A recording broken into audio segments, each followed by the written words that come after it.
If there is one city whose name has echoed across thousands of years of history more than almost any other, it is Babylon.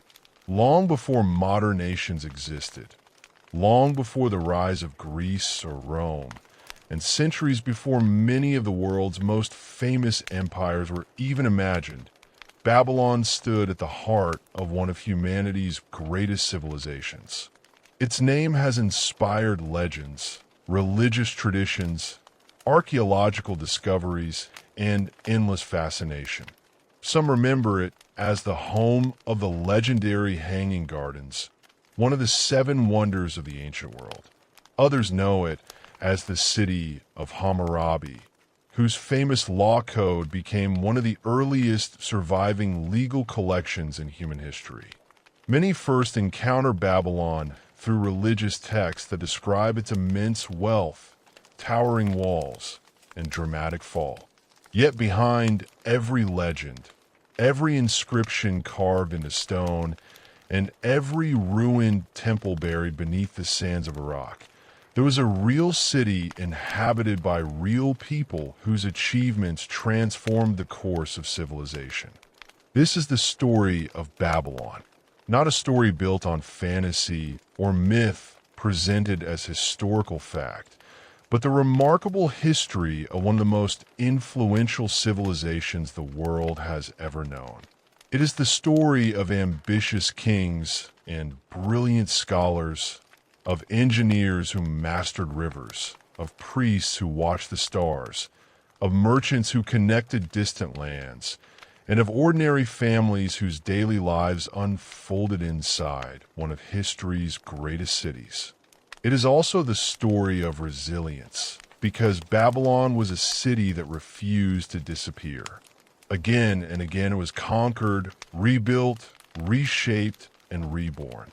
Its rulers changed, its enemies came and went, but its cultural influence continued long after its political power faded. To truly understand Babylon, however, we cannot begin with Babylon itself. We must travel back thousands of years before the city's rise, to a time when its name carried little significance and when the region between two great rivers was only beginning to witness one of humanity's greatest experiments. Those rivers were the Tigris and the Euphrates. Flowing from the mountains of Anatolia toward the Persian Gulf, they carved a broad plain through what is now modern Iraq and parts of Syria. To later Greek writers, this region became known as Mesopotamia, meaning the land between the rivers. But for the people who lived there thousands of years earlier, this fertile landscape was simply home. Unlike Egypt, whose civilization depended largely on the predictable flooding of the Nile, Mesopotamia presented both opportunity and danger. The rivers brought fertile soil, but they could also flood unpredictably, destroying crops and settlements. Survival demanded cooperation. Communities could not simply wait for nature to provide. They had to reshape the landscape itself. Over generations, people dug canals by hand, redirected waterways, built levees, and constructed irrigation systems capable of carrying precious water across vast stretches of farmland. These projects required planning, organization, and leadership. Villages worked together to maintain canals. Laborers coordinated enormous construction efforts. Administrators tracked supplies and harvests. Priests performed ceremonies asking the gods for favorable seasons. Gradually, small farming communities grew into permanent settlements, and those settlements became some of the first true cities in human history. Among the earliest of these cities was Eridu, which ancient Mesopotamians themselves believed to have been the first city ever founded. Nearby stood Ur, famous for its temples and royal tombs. Farther north rose Uruk, whose immense size astonished later generations and whose ruler, according to later tradition, was the legendary Gilgamesh. Lagash became another important center, while Nippur emerged as one of the region's greatest religious capitals.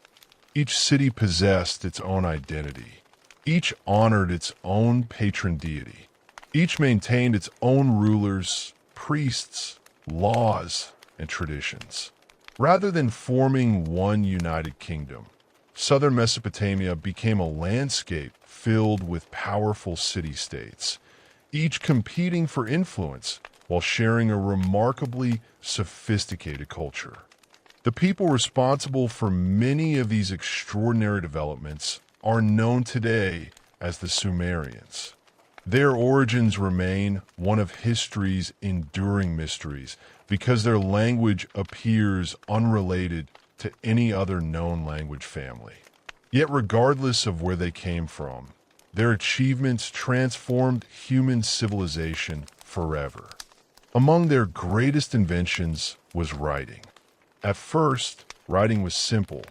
Small clay tokens represented goods such as grain, livestock, or oil. As economies became more complex, these tokens evolved into marks pressed into soft clay using reeds. Over time, these marks developed into cuneiform, a writing system consisting of wedge-shaped impressions that could record everything from business transactions to royal decrees, poetry, mathematics, astronomy, and religious hymns. It is difficult to overstate how revolutionary this invention was. For the first time, information could survive beyond human memory. Contracts no longer depended solely on trust. Governments could maintain detailed records. Laws could be preserved. Literature could be copied generation after generation. Thousands upon thousands of these clay tablets survive today. Some record royal victories. Others describe ordinary business deals. Some preserve epic stories that inspired later civilizations. Others contain school exercises completed by young students learning to become scribes. Together, they offer one of the richest historical archives left by any civilization of the ancient world. Life in these early cities revolved around agriculture. Farmers cultivated barley, wheat, dates, onions, and legumes using carefully maintained irrigation systems. Shepherds raised sheep and goats, whose wool became valuable trade goods. Fishermen worked the rivers and canals, while craftsmen produced pottery, textiles, metal tools, jewelry, and finally carved seals used to authenticate official documents. Trade connected Mesopotamia with distant regions far beyond its borders. Timber arrived from the forests of Lebanon because southern Mesopotamia possessed very few trees of its own. Copper came from Oman. Precious stones traveled from Afghanistan. Tin arrived through long-distance trading networks, allowing local smiths to produce bronze tools and weapons. These commercial routes carried not only goods, but also ideas, technologies, artistic styles, and religious beliefs. Religion shaped every aspect of life. The Mesopotamians believed the world was governed by a vast assembly of gods whose favor determined everything from harvests to military victories. Every city honored its own divine protector. Uar revered the moon god Nana. Uruk celebrated Inanna, goddess of love and war. Nippur became sacred to Enlil, one of the highest deities in the Mesopotamian pantheon. Temples dominated the skyline. Towering above them stood monumental step structures now known as ziggurats. These immense platforms symbolized the connection between heaven and earth, serving as sacred spaces where priests conducted rituals believed essential for maintaining harmony between humanity and the gods. The temples were much more than places of worship. They functioned as economic centers, educational institutions, and administrative headquarters. Priests managed agricultural lands, organized labor, distributed food, supervised scribes, and advised rulers. In many ways, religion and government were inseparable. As these cities grew wealthier, competition intensified. Fertile farmland, irrigation canals, and trade routes became valuable prizes. Kings launched campaigns against neighboring cities, seeking greater territory and prestige. Victorious rulers recorded their triumphs in inscriptions proclaiming that the gods had granted them success. Defeated cities rebuilt their walls, restored their temples, and prepared for future conflicts. For centuries, this cycle continued. Alliances formed and dissolved. Dynasties rose and disappeared. No single city maintained dominance forever. Then, around the 23rd century before the Common Era, a remarkable figure altered Mesopotamian history. His name was Sargon of Akkad. According to later tradition, Sargon rose from humble origins before creating what many historians consider the world's first territorial empire. Rather than ruling a single city-state, he conquered much of Mesopotamia, placing numerous cities under one centralized government. His achievement transformed politics across the region. Governors administered distant provinces. Standing armies projected power over vast territories. Administrative systems became increasingly sophisticated.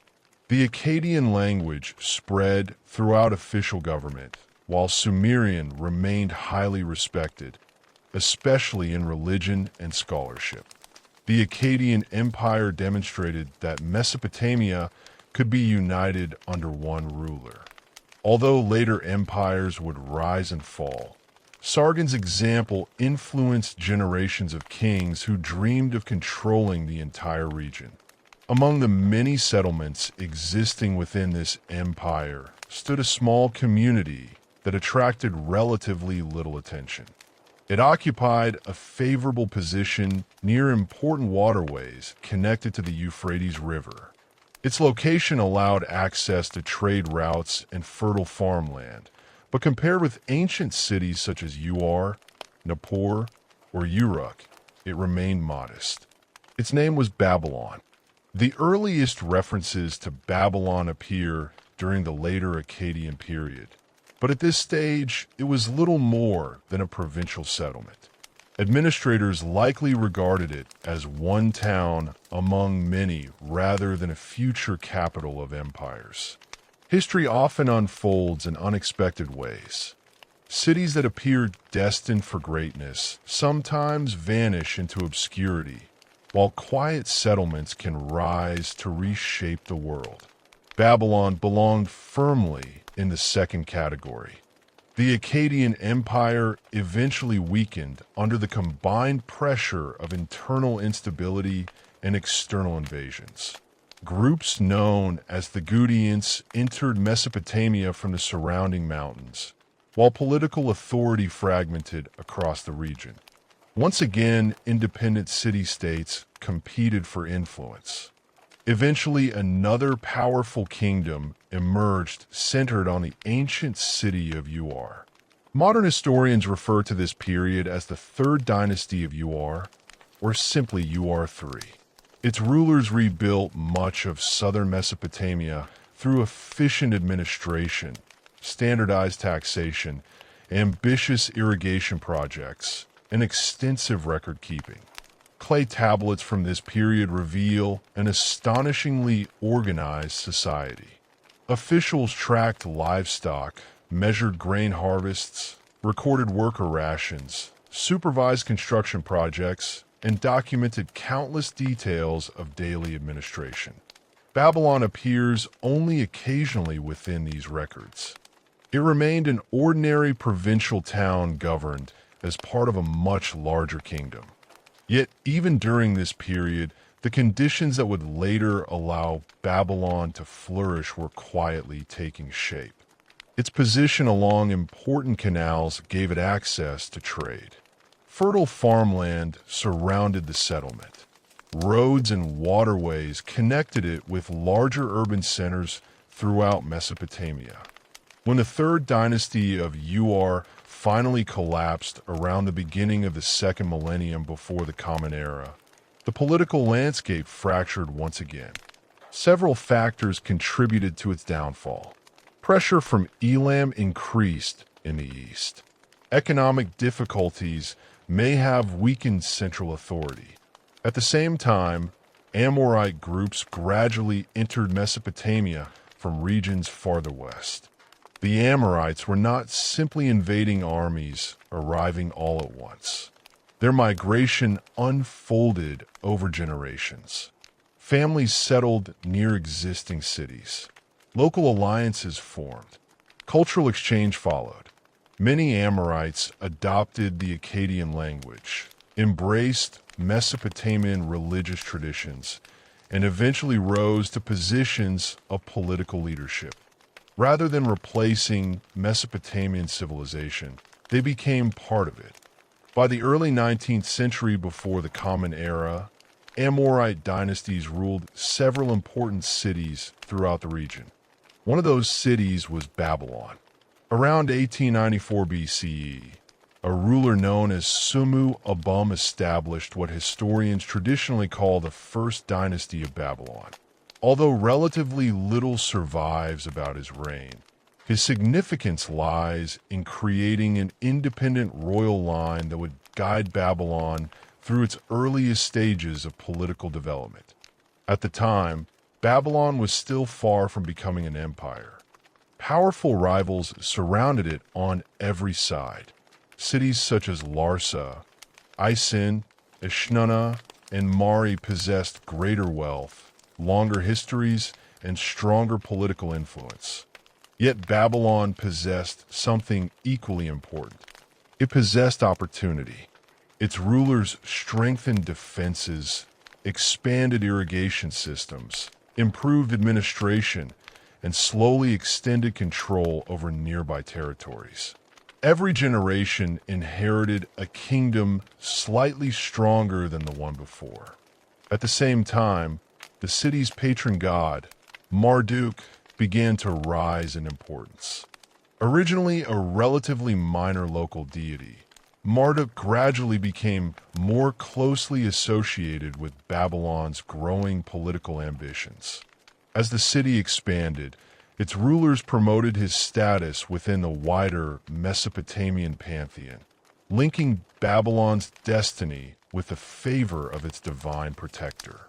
Few people living at that moment could have imagined how far this transformation would go.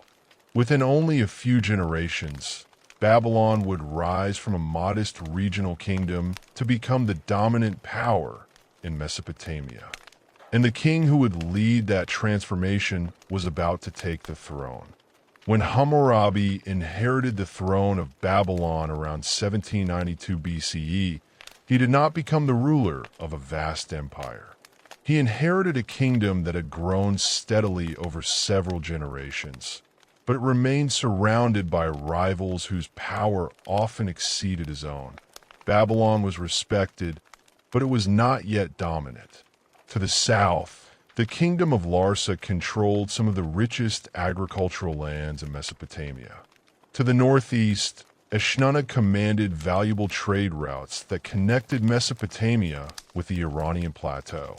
Farther west, the kingdom of Mari controlled much of the middle Euphrates and served as a gateway between Mesopotamia and Syria.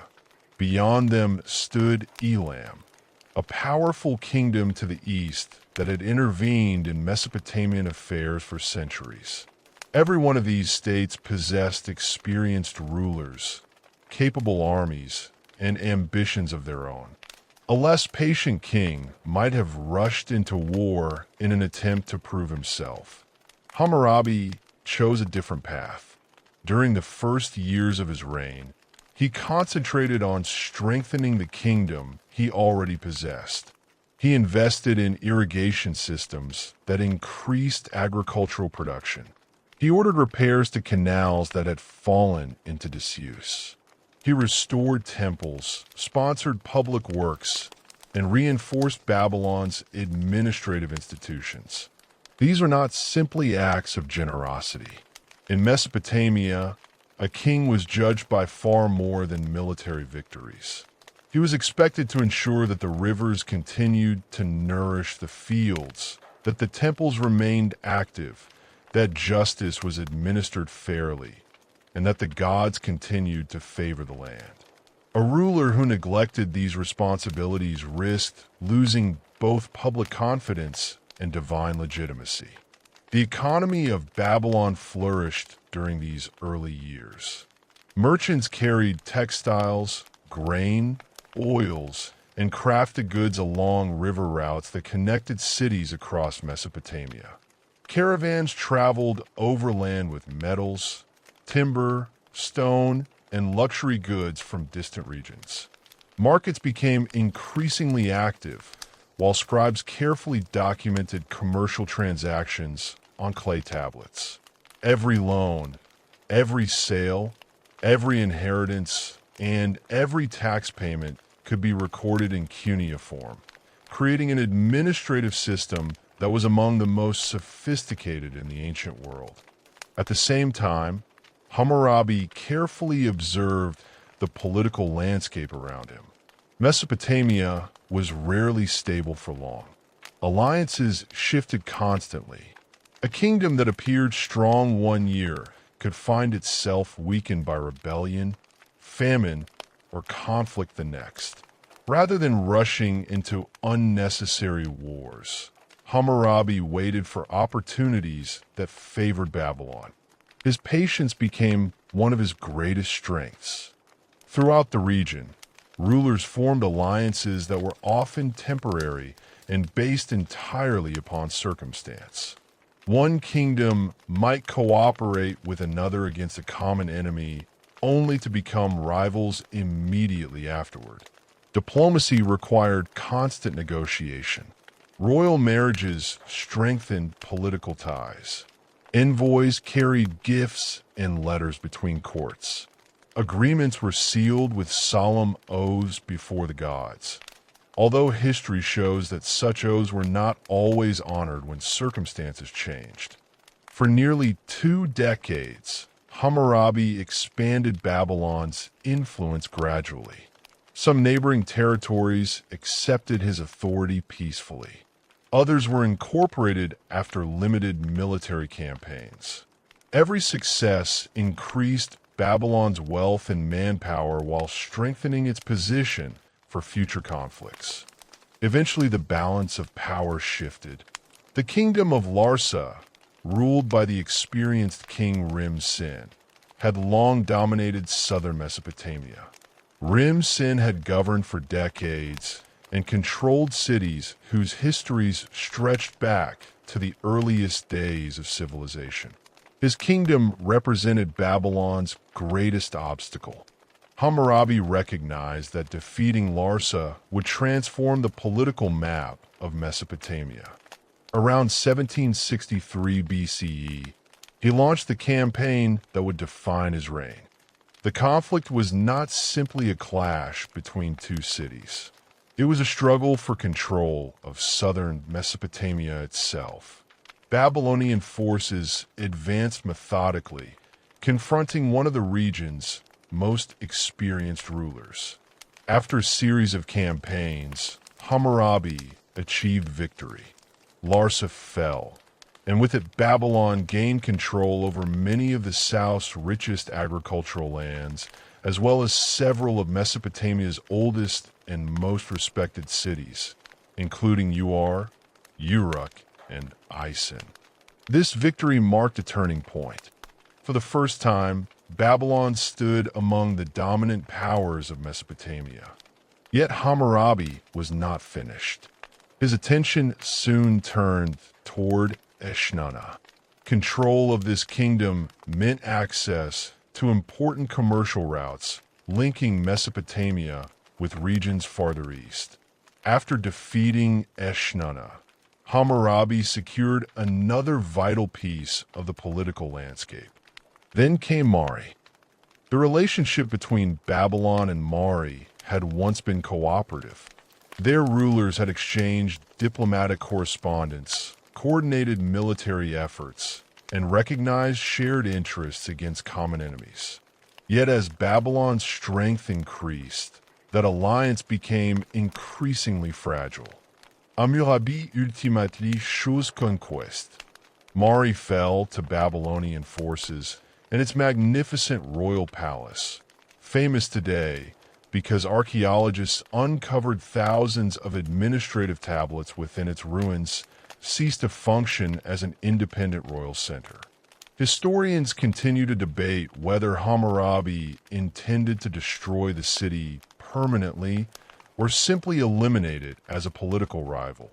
But the result was unmistakable. Babylon now dominated nearly all of Mesopotamia.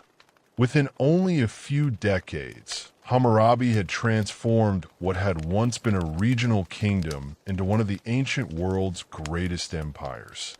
Military success alone, however, does not explain why Hammurabi became one of history's most famous rulers. His greatest legacy lay elsewhere.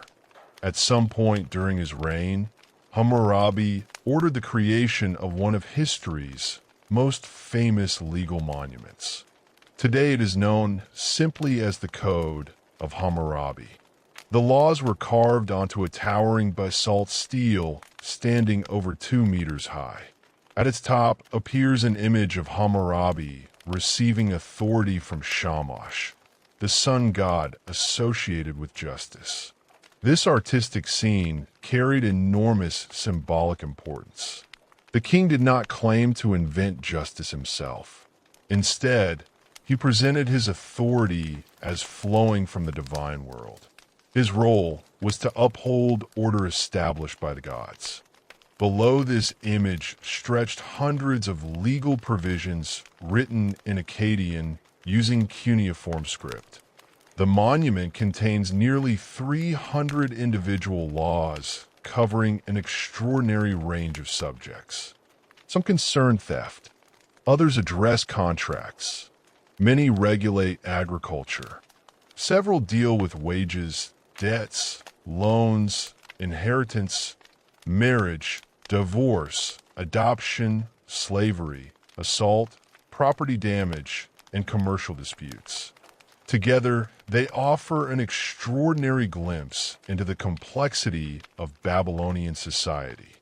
Contrary to a common misconception, the Code of Hammurabi was not humanity's first written legal code. Earlier Mesopotamian rulers had already issued collections of laws centuries before Hammurabi. What distinguished his code was its scale, organization, and enduring influence. The opening section explained why the king had issued these laws. Hammurabi declared that the gods had chosen him to establish justice throughout the land, to prevent the strong from oppressing the weak, and to promote order among his people. Those words have echoed through history for nearly 4,000 years. The individual laws reveal a society that was remarkably organized. Builders were held responsible for the quality of their work. If a poorly constructed house collapsed and killed its owner, the builder faced severe punishment. Doctors received payment for successful operations, but could also face penalties if treatment caused serious harm. Merchants recorded commercial agreements carefully. Farmers received legal protection regarding irrigation systems and crop failures. Family matters occupied many sections of the code. Marriage contracts established financial obligations. Inheritance rules protected property rights. Adoption procedures were clearly defined. Divorce was regulated according to specific legal standards. Debt obligations received careful attention because credit played an important role in the Babylonian economy. The famous phrase, an eye for an eye, is often associated with Hammurabi's code, although its application was more complicated than modern summaries sometimes suggest. Punishments frequently depended upon social status. Babylonian society recognized different legal categories that included nobles, commoners, and enslaved people. The same offense could produce different legal consequences depending upon the status of both the offender and the victim. To modern readers, many of these distinctions appear deeply unequal, yet they also reveal how carefully Babylonian lawmakers attempted to define relationships within their society. The code was less a universal declaration of equality than a detailed framework designed to preserve order within the social structure of its time. Perhaps equally significant is what the code tells us about everyday life. Behind every legal dispute stood ordinary people. Farmers worried about damaged canals. Merchants negotiated contracts. Families arranged marriages. Builders constructed homes. Physicians treated patients. Shepherds managed flocks. Judges listened to testimony. Scribes recorded every decision in carefully impressed lines of cuneiform. Far from being a distant empire ruled solely through conquest, Babylon under Hammurabi functioned through an enormous administrative network that reached into nearly every aspect of daily life. The king himself remained closely associated with these institutions. Royal inscriptions describe Hammurabi restoring temples throughout his empire. He repaired ancient sanctuaries dedicated to long-established gods, while emphasizing Babylon's own patron deity, Marduk. During Hammurabi's reign, Marduk's status rose dramatically.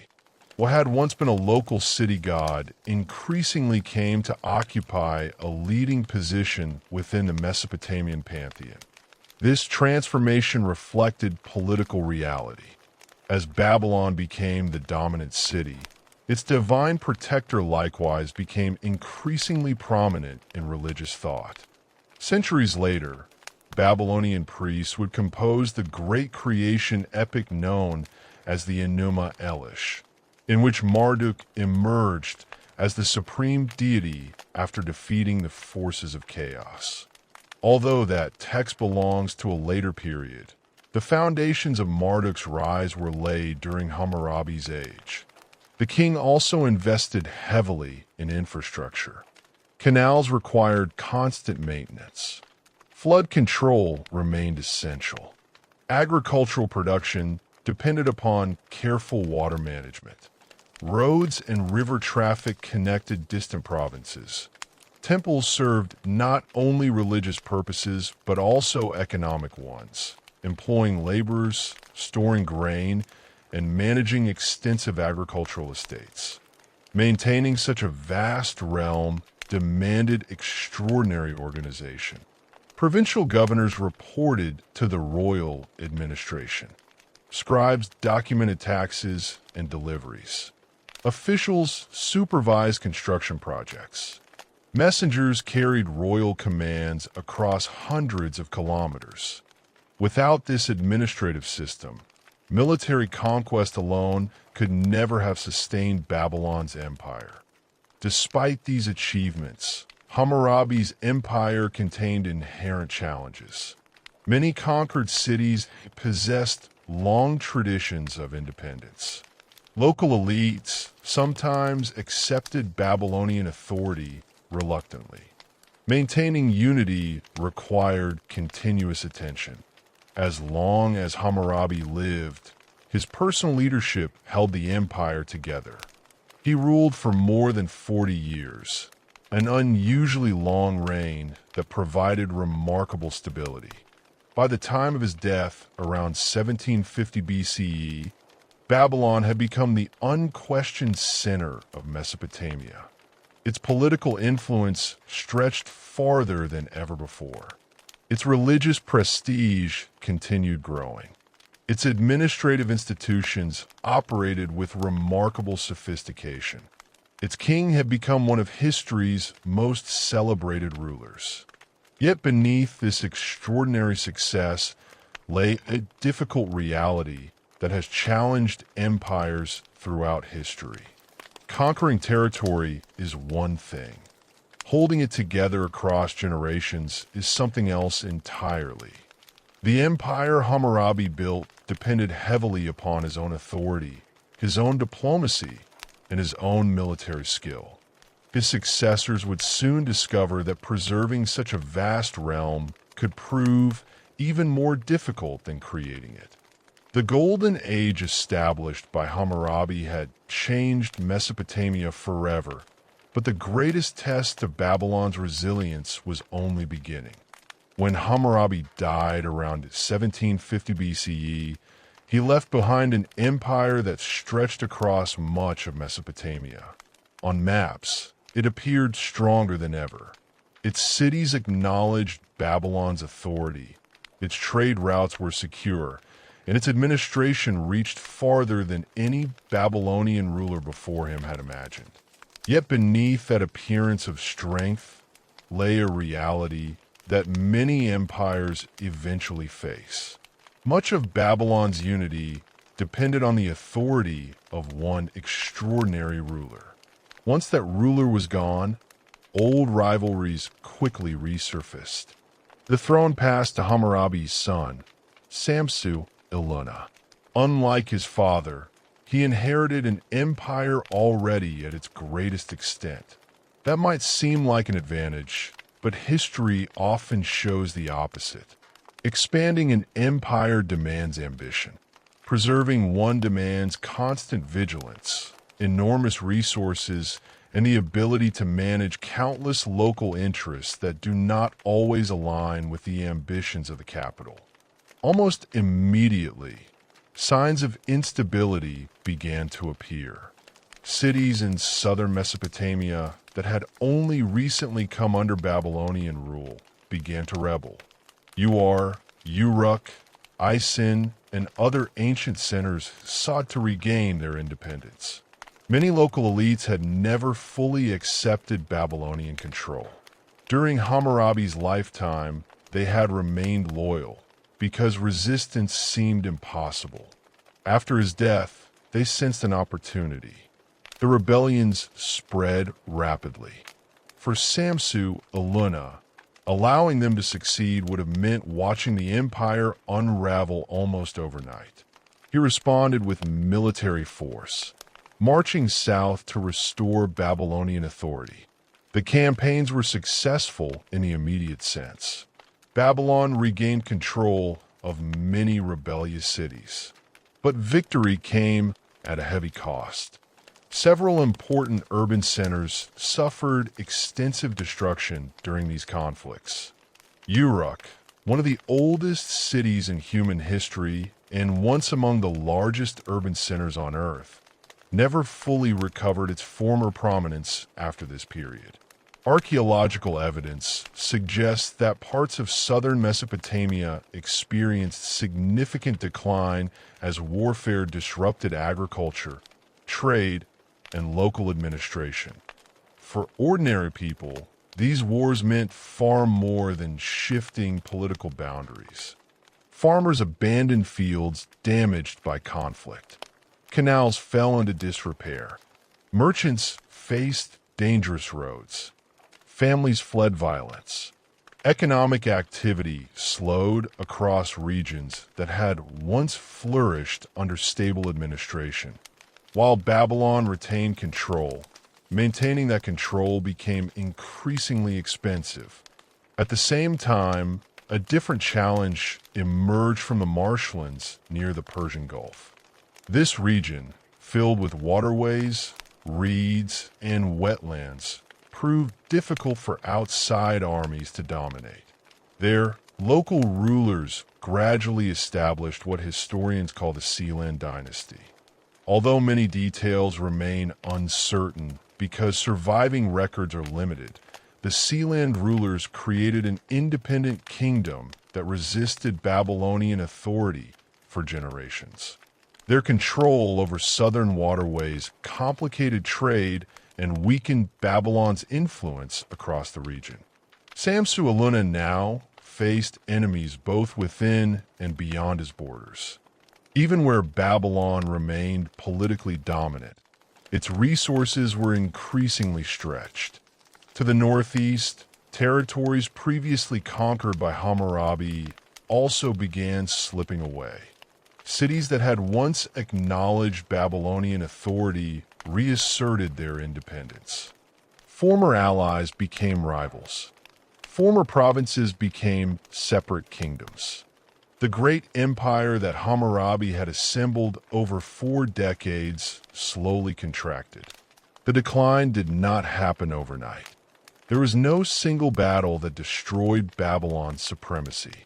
Instead, it unfolded gradually across decades through repeated rebellions, economic strain, regional fragmentation, and the enormous difficulty of governing such a diverse territory. Despite these setbacks, Babylon itself remained an important city. Its temples continued operating. Its scribes continued copying texts. Its courts continued administering justice. Its merchants continued conducting business. Life inside the capital did not simply stop because the empire was shrinking. This distinction is important. Political power and cultural influence do not always rise and fall together. Even as Babylon lost territory, it remained one of Mesopotamia's greatest intellectual and religious centers. The kings who followed Samsu-Iluna ruled during this increasingly difficult period. Among them were Abi-Eshu, Ammi-Ditana, Ammi-Saduqa, and Samsa-Ditana. Although they never matched Hammurabi's military achievements, they worked to preserve what remained of the kingdom. They repaired temples, maintained administrative traditions, oversaw irrigation projects, issued royal inscriptions emphasizing justice and religious devotion. Their reigns receive relatively little attention today, but they reveal something important about Babylonian civilization. Even during periods of political decline, its institutions continued functioning. The bureaucracy remained active. Scribes continued producing documents. Religious ceremonies followed established traditions. The machinery of government adapted rather than collapsing entirely. One king from this later period deserves particular attention. Ammi-Saduqa ruled during the 17th century BCE and is remembered partly because of astronomical observations recorded during his reign. Babylonian scholars had long studied the heavens. They believed celestial events reflected messages from the gods. Careful observation, therefore, became both a religious duty and an intellectual pursuit. The records associated with Ammi-Saduqa include detailed observations of the planet Venus over many years. Modern historians and astronomers continue studying these tablets because they provide valuable information for reconstructing ancient chronology. More importantly, they demonstrate that Babylon's interest in astronomy had already reached remarkable levels centuries before its later scientific achievements. Babylonian scholars were not merely watching the night sky out of curiosity. They documented patterns, compared observations across generations, recorded eclipses, tracked planetary movements, developed increasingly sophisticated methods of prediction. These traditions would eventually make Babylon the leading astronomical center of the ancient world. While scholarship continued inside Babylon, new dangers approached from beyond Mesopotamia. Far to the northwest, another major power had been expanding. The Hittites, whose kingdom lay in central Anatolia, had grown into one of the great states of the late Bronze Age. Under King Mursilai I, Hittite armies launched campaigns that carried them farther south than ever before. Around 1595 BCE, Those armies accomplished something few would have believed possible. They marched all the way to Babylon. Exactly why Mursalai undertook such a distant expedition remains debated. Some historians suggest it demonstrated Hittite military strength. Others believe it sought wealth and prestige. Whatever the motivation, the result shocked the ancient Near East. Babylon was captured. Its temples were plundered. Its treasures were seized. The city's ruling dynasty came to an end. Unlike later conquerors, however, the Hittites did not remain. After looting Babylon, they withdrew to Anatolia. They did not attempt to establish permanent control over southern Mesopotamia. Their departure left behind a political vacuum. Without a clear ruling authority, multiple groups competed for influence. For Babylon, this became one of the most uncertain periods in its long history. Written records grow noticeably scarcer. Archaeologists and historians must reconstruct events from fragmentary evidence. What seems clear is that no single power immediately replaced the fallen dynasty. Instead, several regional authorities struggled for control. Among those gradually rising to prominence were the Kassites. The Kassites came from the Zagros Mountains east of Mesopotamia. For generations, they had appeared in Mesopotamian records, sometimes serving as soldiers, sometimes as traders, and occasionally as political allies or rivals. Now, in the aftermath of Babylon's collapse, they moved into a position of leadership. Unlike many conquerors in history, the Kassites did not attempt to erase Babylonian civilization. They did not replace its language. They did not abolish its religion. They did not destroy its institutions. Instead, they adopted them. This decision would shape Babylon's future in profound ways. Rather than presenting themselves as foreign occupiers, Kassite rulers embraced Babylonian traditions.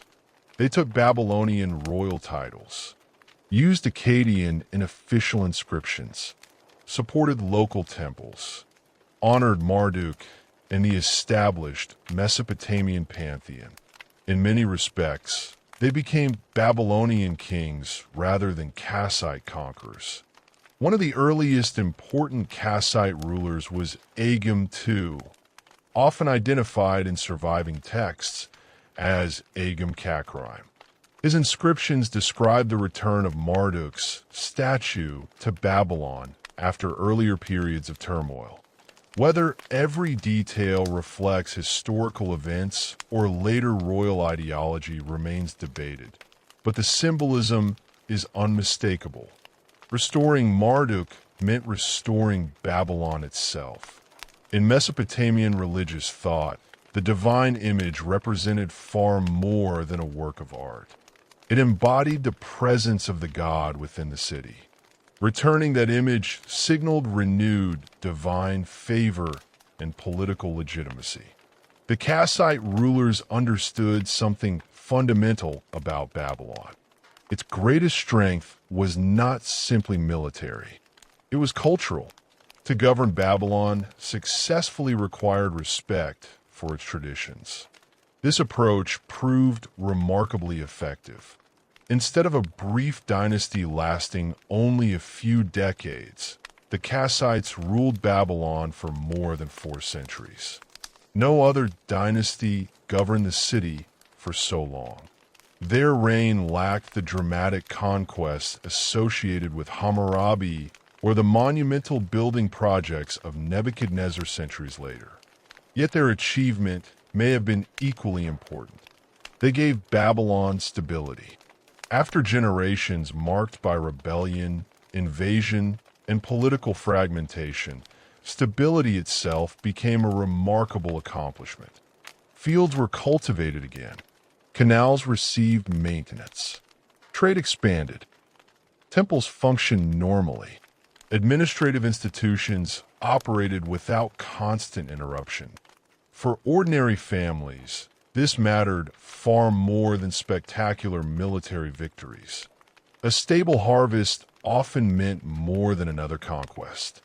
During Kassite rule, agriculture remained the foundation of the economy. Irrigation systems once again supported extensive farming across southern Mesopotamia. Grain production recovered. Date palm orchards flourished. Livestock herds expanded.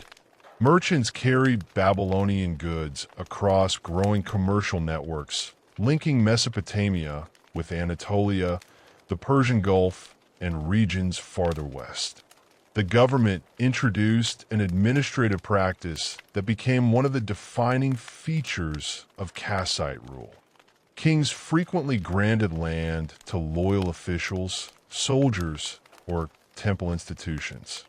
These grants were recorded on carved stone monuments, known today as Kuduru stones. These remarkable objects served several purposes at once. They documented legal ownership, marked property boundaries, displayed symbols representing various gods, included lengthy curses directed against anyone who attempted to alter the agreement.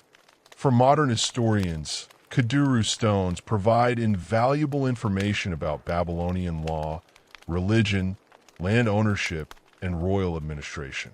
They reveal a society that valued written documentation and legal continuity. The Kassites also strengthened Babylon's international position.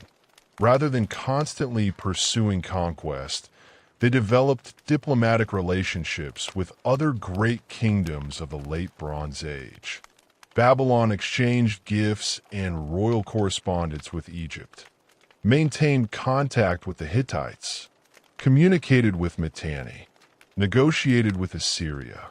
Royal marriages helped reinforce these diplomatic ties. Clay tablets, discovered centuries later at Amarna, in Egypt, preserve letters exchanged between Babylonian kings and Egyptian pharaohs. These letters reveal a fascinating world of international diplomacy. The rulers addressed one another as brother, emphasizing their status as political equals. They exchanged luxury goods including horses, gold, precious stones, textiles, and fine-crafted objects.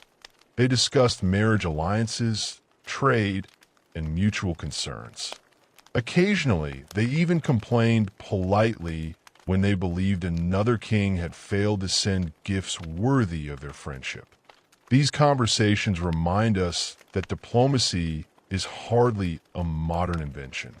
More than 3,000 years ago, kings carefully balanced prestige, negotiation, and international relationships, much as governments continue to do today. By the height of Kassite rule, Babylon had recovered from one of the greatest crises in its history. It was no longer the empire Hammurabi had built, but it had become something equally significant. A stable kingdom whose culture remained admired across the ancient Near East.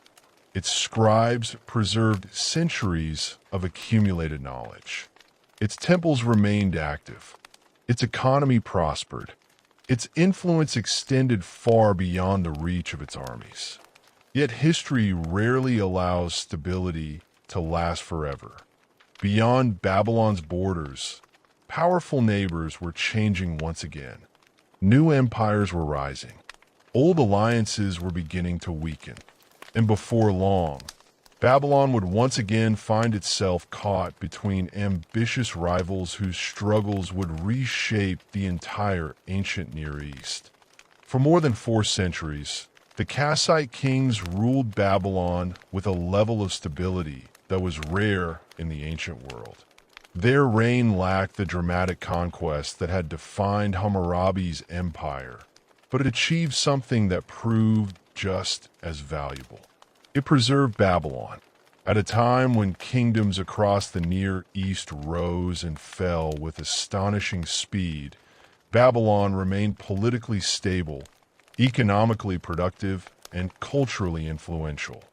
The Kassites themselves gradually became almost indistinguishable from the civilization they governed. Their own language slowly disappeared from official use. Akkadian remained the language of administration, diplomacy, and literature. Babylonian religious traditions continued without interruption. Temples received royal patronage. Festivals filled the calendar, and priests carried out rituals that had been practiced for centuries. This ability to absorb newcomers without losing its identity became one of Babylon's greatest strengths throughout its history. Again and again, foreign dynasties would conquer the city. Again and again, those rulers would eventually adopt Babylonian customs instead of replacing them. Babylon possessed something more durable than military power. It possessed cultural authority. Throughout the 15th and 14th centuries BCE, the political landscape of the Near East became increasingly interconnected. Several large kingdoms emerged as dominant powers, each competing for influence while carefully avoiding conflicts that might threaten the balance between them. To the southwest stood Egypt under the pharaohs of the New Kingdom. To the northwest rose the Hittite Empire, centered in Anatolia. Across northern Mesopotamia lay the Kingdom of Mitanni. Farther north, Assyria slowly rebuilt its strength. And in southern Mesopotamia, Babylon remained one of the region's most respected kingdoms. Historians sometimes describe this period as a system of great powers. Unlike earlier centuries dominated by constant local warfare, these kingdoms often interacted through diplomacy, trade, and royal marriages. Kings exchanged gifts worth enormous fortunes. Princesses traveled hundreds of kilometers to marry foreign rulers. Messengers carried clay tablets across deserts and mountains. The language that united much of this diplomatic world was Akkadian. Even rulers who did not speak Akkadian in everyday life maintained scribes trained to write it in cuneiform, because it had become the international language of diplomacy. Among the most remarkable discoveries illustrating this world are the Amarna letters.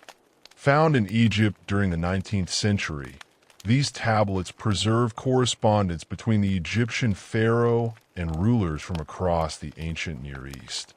Several letters came directly from Babylonian kings. Reading them today offers an unexpectedly human glimpse into ancient diplomacy. Babylonian rulers addressed the Egyptian pharaoh as "my brother," emphasizing equality rather than submission. They discussed marriages between royal families, requested shipments of gold, sent finely bred horses, exchanged luxury textiles, negotiated alliances. Occasionally, they even complained. In one famous exchange, a Babylonian king politely expressed disappointment that the gold sent by Egypt did not seem as generous as gifts exchanged in earlier years. The letter is formal, respectful, and unmistakably diplomatic.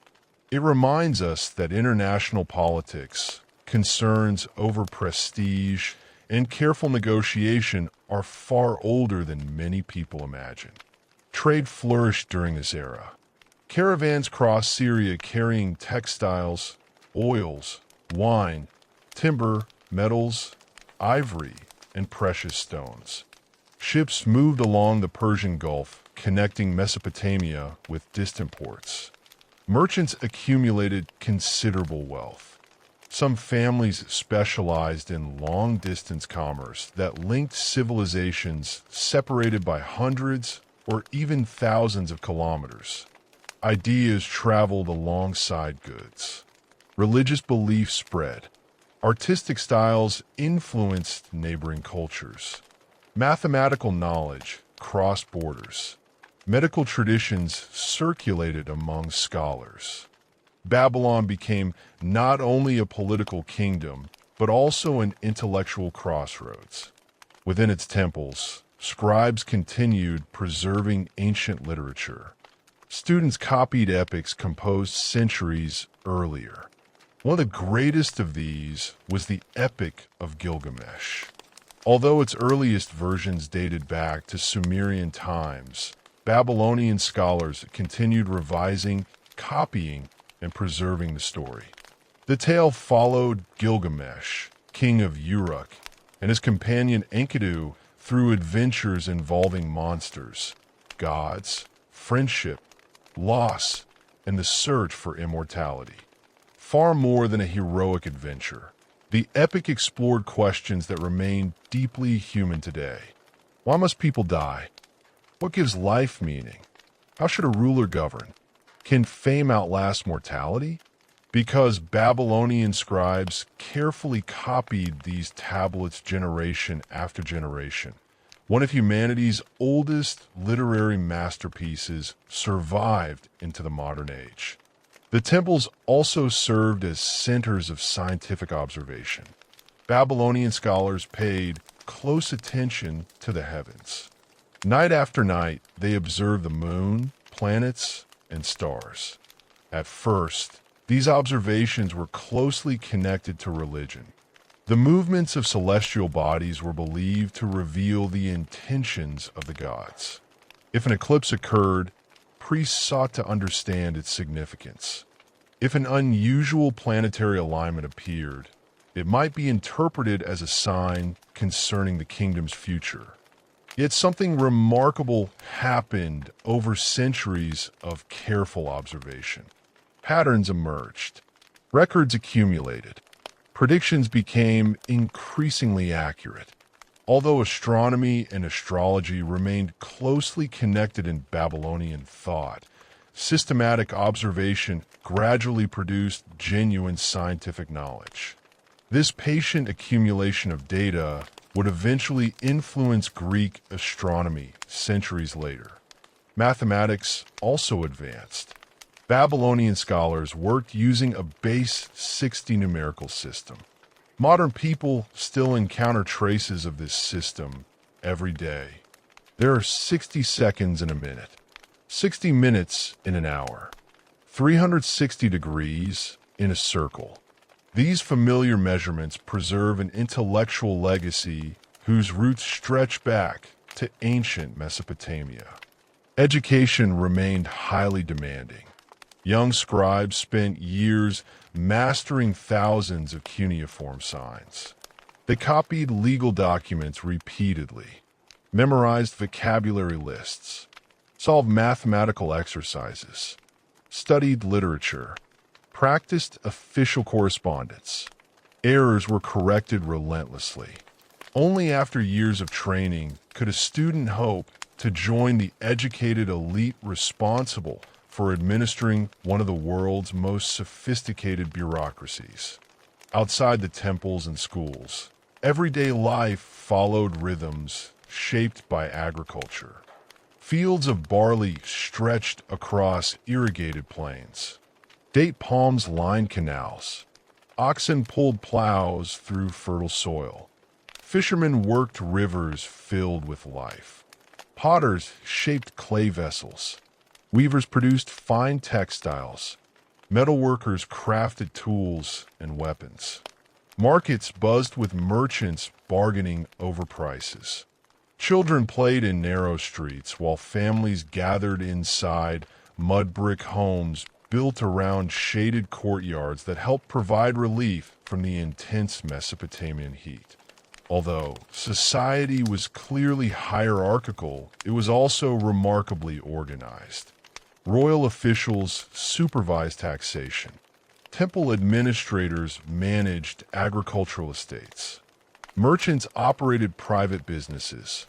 Craftsmen belonged to professional communities. Laborers worked construction projects funded by both palace and temple. Women occupied a variety of roles depending upon social status. Some managed households. Others participated in textile production. Elite women sometimes controlled property, managed estates, and appeared in legal documents preserving evidence of economic independence that surprises many modern readers. Babylonian law continued evolving throughout this period.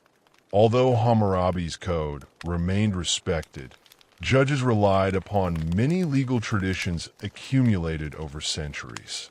Contracts governed marriages. Loans required documentation. Inheritance disputes appeared before courts. Witnesses testified. Scribes recorded proceedings. Justice depended upon written evidence as much as oral testimony.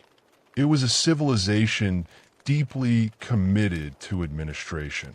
Yet beyond Babylon's borders, the wider international order slowly began showing signs of strain.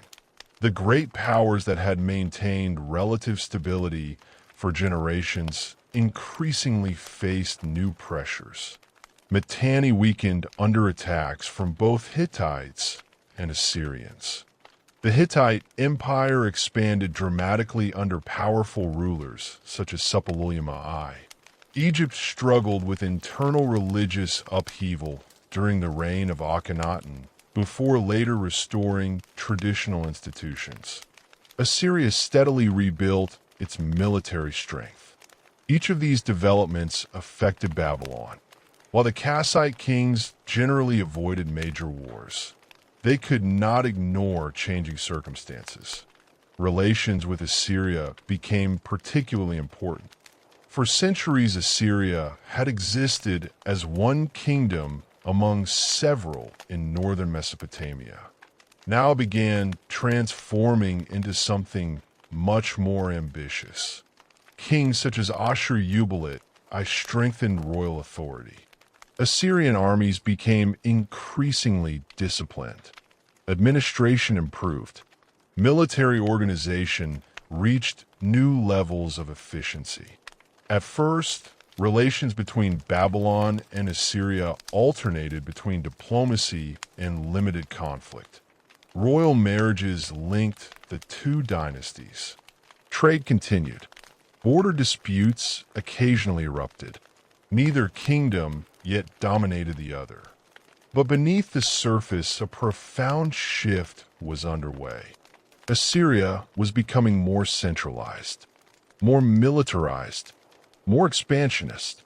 The balance of power that had characterized the late Bronze Age was beginning to change.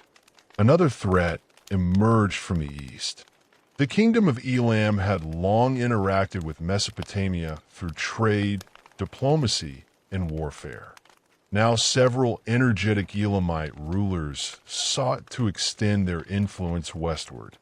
Among them was Shutruk-Nahani, one of Elam's most successful kings.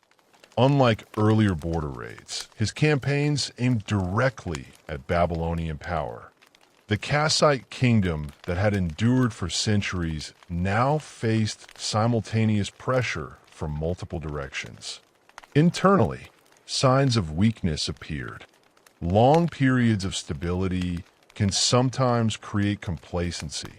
Administrative systems become rigid. Military institutions age. Political leadership loses the urgency that earlier generations required. It is difficult to measure exactly how these factors affected Kassite Babylon, but by the late 13th century BCE, the dynasty clearly struggled to respond to mounting challenges. Then came the invasion that ended an era. Around 1155 BCE, Elamite forces advanced into Babylonia under Shutruk-Nahani. The campaign proved devastating. Babylon itself was captured. Temples were plundered. Royal authority collapsed. Among the treasures carried away was the sacred statue of Marduk. To modern observers, removing a statue may seem symbolic. To the Babylonians, it represented something far more profound. The divine image was believed to embody the presence of the god within the city. Its removal suggested that Marduk himself had abandoned Babylon. Religious crisis accompanied political defeat. The last Kassite king, Enlil-nadin-ahi, disappeared from power. With him ended the longest ruling dynasty in Babylonian history. For more than 400 years, the Kassites had governed Babylon. Now their era came to a close. Once again, Babylon entered a period of fragmentation. No single dynasty immediately replaced the Kassites. Instead, several short-lived ruling families attempted to establish authority. Some governed only parts of Babylonia. Others ruled briefly before being overthrown. Political instability returned after centuries of relative continuity. Yet something remarkable happened. Despite repeated invasions, changing dynasties, and military defeats, Babylonian civilization endured. Temples continued functioning. Priests maintained rituals. Scribes copied ancient texts. Families cultivated fields. Markets reopened. The city survived because its identity rested upon far more than the fortunes of individual kings. Even conquerors understood Babylon's prestige. Foreign rulers repeatedly sought legitimacy by restoring temples, honoring Marduk, and presenting themselves as protectors rather than destroyers. This pattern would repeat itself many times throughout Babylon's history. Whoever controlled Babylon gained not only territory, but also immense cultural prestige. That prestige became increasingly valuable as another kingdom to the north continued its extraordinary rise. Assyria was no longer merely one regional power among many. It was preparing to become the greatest military empire the ancient Near East had yet seen. And before long, Babylon would find itself facing its most formidable rival in centuries. As the Kassite dynasty faded into history, the political center of gravity in Mesopotamia shifted steadily northward. For centuries, Assyria had existed alongside Babylon as one of several important kingdoms competing for influence. Its rulers had built cities, maintained trade routes, and defended their borders much like their southern neighbors. But beginning in the late second millennium before the Common Era, Assyria began transforming into something entirely different. It was no longer content with protecting its homeland.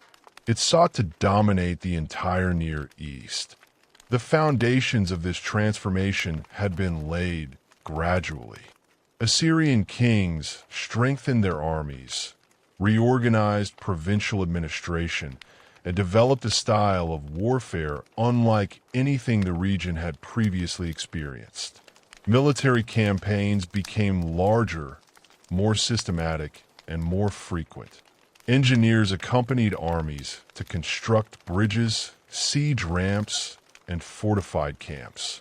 Supply lines stretched across hundreds of kilometers, allowing campaigns to continue far from the Assyrian heartland.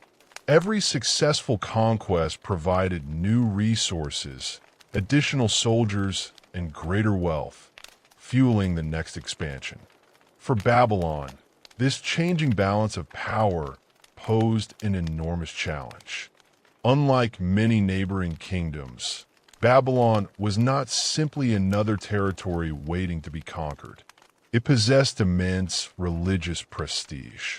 Its temples were respected across Mesopotamia. Its scholars preserved ancient traditions reaching back over 1,000 years. Its kings traced their legitimacy to Hammurabi and the great rulers who had shaped civilization itself. Any foreign ruler who wished to govern Babylon faced a unique problem. Military conquest alone was not enough. To rule Babylon successfully required recognition from its priesthood, respect for its traditions, and acceptance by a population that viewed their city as the rightful center of Mesopotamian civilization. This tension would define the relationship between Babylon and Assyria for generations. One of the earliest major turning points came during the reign of the Assyrian king Ashur-uballit I in the 14th century BCE. Although his reign belonged to an earlier phase of Assyrian expansion, it marked the beginning of direct Assyrian involvement in Babylonian politics. Through dynastic marriages and political intervention, Assyria increasingly influenced who ruled Babylon. At first, these interventions appeared limited. Rather than annexing Babylon outright, Assyrian rulers often preferred to influence events from a distance. Supporting friendly kings proved less expensive than maintaining permanent occupation. But circumstances gradually changed. As Assyria's military strength increased, its kings became more confident. During the reign of Tukulti-Ninurta I in the 13th century BCE, Assyria launched one of its boldest campaigns against Babylon. The Assyrian army advanced south, defeated Babylonian forces, and captured the city itself. For the first time, an Assyrian king claimed direct authority over Babylon. The victory carried enormous symbolic importance. Tukulti-Ninurta celebrated his conquest in royal inscriptions, describing how he had defeated Babylon with the support of the gods. Yet one decision would shape his legacy more than any battlefield victory. He removed the statue of Marduk from Babylon and carried it north to Assyria. To the Assyrians, this demonstrated military supremacy. To the Babylonians, it represented something much deeper. The removal of Marduk's image suggested that Babylon had lost divine favor. It struck at the heart of the city's religious identity. The consequences were immediate. Babylonian resentment intensified. Even within Assyria, some questioned whether treating Babylon's sacred traditions with such disrespect might provoke divine anger. The campaign achieved military success, but created lasting political problems. Eventually, Tukulti-Ninurta himself was assassinated, probably during internal political conflict. Whether his treatment of Babylon contributed directly to his downfall remains uncertain, but later generations remembered his reign as a warning that victory, without legitimacy, could prove dangerously unstable. Babylon eventually regained a measure of independence, but the broader pattern had already been established. Assyria would intervene. Babylon would resist. Temporary settlements would be reached. Then conflict would begin again. This cycle repeated itself over centuries. As the first millennium BCE approached, Assyria entered what historians call the Neo-Assyrian period. This was the age of its greatest expansion. Kings such as Ashurnasirpal II transformed Assyria into a military machine of extraordinary effectiveness. Campaigns were launched almost every year. Entire provinces were reorganized under direct imperial administration. Road systems connected distant regions. Communication improved dramatically. Messengers could carry royal orders across the empire with remarkable speed. The Assyrian army itself became one of history's most formidable military forces. Unlike many earlier armies that consisted primarily of temporary levies, Assyria maintained highly organized professional soldiers. Infantry formed disciplined ranks. Archers provided long-range support. Cavalry grew increasingly important as horse breeding improved. Engineers specialized in siege warfare, constructing battering rams, towers, and ramps capable of overcoming heavily fortified cities. Military victories were recorded in astonishing detail on palace walls. Stone reliefs carved into royal buildings depicted campaigns across mountains, deserts, and rivers. These artworks celebrated Assyrian power while also serving as political messages intended to discourage rebellion. They portrayed the king as invincible, chosen by the gods to bring order to the world. Babylon watched these developments with growing concern. Its own military traditions remained strong, but Assyria's resources seemed almost limitless. Still, Babylon retained advantages of its own. Its religious prestige remained unmatched. Its scholars continued producing influential works. Its temples attracted pilgrims and officials from across Mesopotamia. Its economy remained active through agriculture and trade. Even when politically weaker than Assyria, Babylon possessed a cultural authority that no conqueror could easily ignore.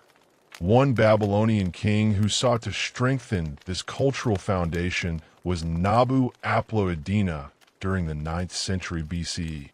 His reign emphasized temple restoration, religious renewal, and administrative continuity. Rather than seeking major conquests, he focused on preserving Babylonian traditions during an era of increasing Assyrian pressure. This strategy reflected an important reality. Babylon's greatest strength no longer lay primarily in military expansion. It lay in its ability to preserve an identity that had endured through centuries of conquest and political change. The temples remained central to that identity. The great As-Sigillah temple dedicated to Marduk continued functioning as both a religious sanctuary and an administrative institution. Priests conducted daily rituals believed essential for maintaining harmony between the gods and humanity. Offerings were presented. Sacred hymns were recited. Festivals followed carefully established calendars. The New Year festival, known as the Akitu, remained among the most important celebrations in Babylonian life. Each year, during this festival, the king participated in ceremonies affirming his legitimacy before Marduk. One of the most striking rituals involved the high priest temporarily removing the king's royal insignia before symbolically striking him across the face. The purpose was not humiliation for its own sake. Instead, it demonstrated that even the king remained subject to the authority of the gods. If tears appeared in the ruler's eyes, they were interpreted as a favorable sign indicating that Marduk continued to support his reign. No matter how powerful a king became, Babylonian tradition insisted that divine approval remained essential. This belief complicated Assyrian rule whenever foreign kings occupied Babylon. Military conquest could place an army inside the city. It could not automatically grant religious legitimacy. Every Assyrian ruler who claimed Babylon faced the same challenge. Should he respect Babylonian customs and risk appearing too accommodating to Assyrian elites? Or should he impose direct control and risk provoking endless rebellion? There was no easy answer. Meanwhile, Babylonian scholars continued expanding one of the world's greatest intellectual traditions. Astronomers observed the night sky with astonishing dedication. They recorded lunar eclipses, planetary movements, and unusual celestial events with increasing precision. These observations filled countless clay tablets. Each generation inherited records from those before it, allowing long-term patterns to emerge. The Babylonians did not possess telescopes. They relied entirely on careful naked eye observation. Yet through patience and meticulous record-keeping, they developed predictive methods that impressed later Greek astronomers centuries afterward. Mathematics advanced alongside astronomy. Babylonian scholars solved complex problems involving geometry, fractions, and algebraic reasoning. Many surviving school tablets contain exercises demonstrating sophisticated mathematical thinking. Students copied calculations repeatedly, learning techniques that would influence later civilizations long after Babylon's political independence had disappeared. Daily life within the city remained vibrant despite political uncertainty. Babylon's streets bustled with activity. Merchants opened market stalls early each morning. Donkeys carried sacks of grain through crowded roads. Artisans hammered bronze, shaped pottery, carved seals, and wove colorful textiles. Children learned family trades, while others entered scribal schools where years of disciplined study awaited them. Inside family homes, meals often centered around barley bread, dates, onions, lentils, fish, and beer brewed from grain. The houses themselves reflected practical adaptation to the Mesopotamian climate. Built primarily from mud brick, they surrounded shaded courtyards that helped cool interior rooms during the intense summer heat. Life followed rhythms established over generations. Fields required constant attention. Canals demanded maintenance. Religious festivals punctuated the calendar. Contracts were negotiated before witnesses. Marriage agreements were written by scribes. Property transfers were carefully documented. Justice remained deeply connected to written law. Although kings changed and borders shifted, the ordinary routines of Babylonian society continued. This continuity became one of Babylon's defining characteristics. Empires rose above it. Empires collapsed around it. Yet the city's institutions repeatedly endured. Still, the political pressure from Assyria continued increasing. Kings such as Shalmaneser III expanded imperial authority farther across the Near East than ever before. Babylonian rulers often found themselves balancing between resistance and cooperation. Some accepted tributary relationships, paying annual tribute in exchange for relative autonomy. Others sought alliances with neighboring peoples who also feared Assyrian expansion. Each decision carried enormous risks. Submission protected the city temporarily, but weakened its independence. Resistance inspired pride, but often invited devastating military retaliation. By the 8th century BCE, Assyria had become the dominant military power of the Near East. Its armies reached from the Zagros Mountains to the Mediterranean Sea. Its kings ruled millions of people across dozens of cultures. Babylon remained respected, but politically it stood in an increasingly vulnerable position. The next ruler to reshape this relationship was Tiglath-Pileser III. His reign would transform Assyria into an even more centralized empire. And for Babylon, it would mark the beginning of one of the most difficult chapters in its long and remarkable history. By the middle of the 8th century before the Common Era, the Assyrian Empire had entered a period of dramatic transformation. Earlier kings had expanded its borders and increased its influence, but under Tiglath-Pileser III, Assyria became something far more powerful. He was not simply a successful military commander. He was an ambitious reformer who reshaped the empire from its foundations, creating an administrative system capable of controlling vast territories more efficiently than almost any state before it.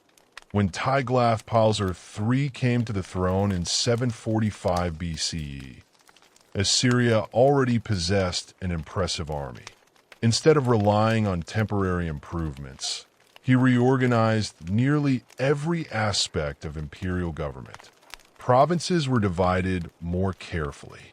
Local governors answered directly to the crown. Taxes were collected with greater consistency. Roads were improved to speed communication between distant regions. Royal officials monitored provincial affairs more closely than ever before.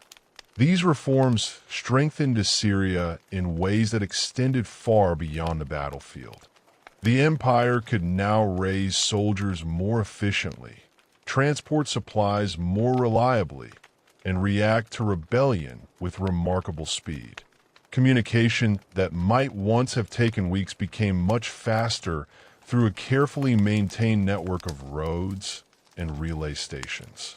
At the center of this expanding empire stood an army unlike anything most neighboring kingdoms could assemble. Professional infantry marched in disciplined formations. Archers provided devastating support. Cavalry became increasingly important as horse breeding improved across the empire.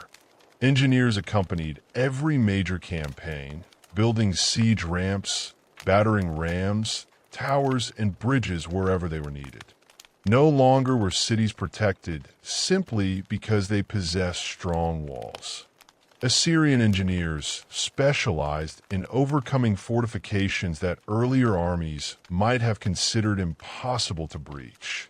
For Babylon, these developments were deeply concerning.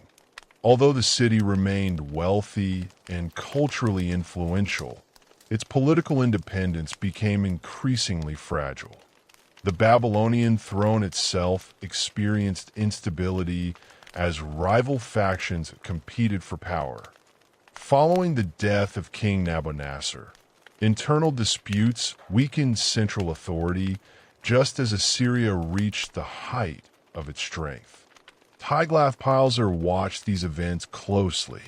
Rather than allowing uncertainty to continue, he intervened directly. In 729 BCE, he entered Babylon and assumed the title of king of Babylon himself. This was a remarkable political decision. Earlier Assyrian rulers had often preferred indirect control through local kings or loyal governors. Tiglath-Pileser instead claimed both crowns. He ruled as king of Assyria and king of Babylon simultaneously. His strategy reflected a sophisticated understanding of Babylon's importance. Military occupation alone would never fully legitimize Assyrian rule. Babylon possessed enormous religious prestige. Its priesthood commanded widespread respect. Its traditions stretched back more than 1,000 years. By accepting the Babylonian crown, Tiglath-Pileser sought to present himself not simply as a conqueror, but as a legitimate Mesopotamian king. He participated in traditional ceremonies. He honored Marduk. He respected established festivals. Official inscriptions portrayed him as a ruler chosen by the gods to preserve order rather than destroy it. To some Babylonians, this approach appeared preferable to endless warfare. Trade continued. Temples remained open. Daily life remained relatively stable. Yet beneath the surface, resentment persisted.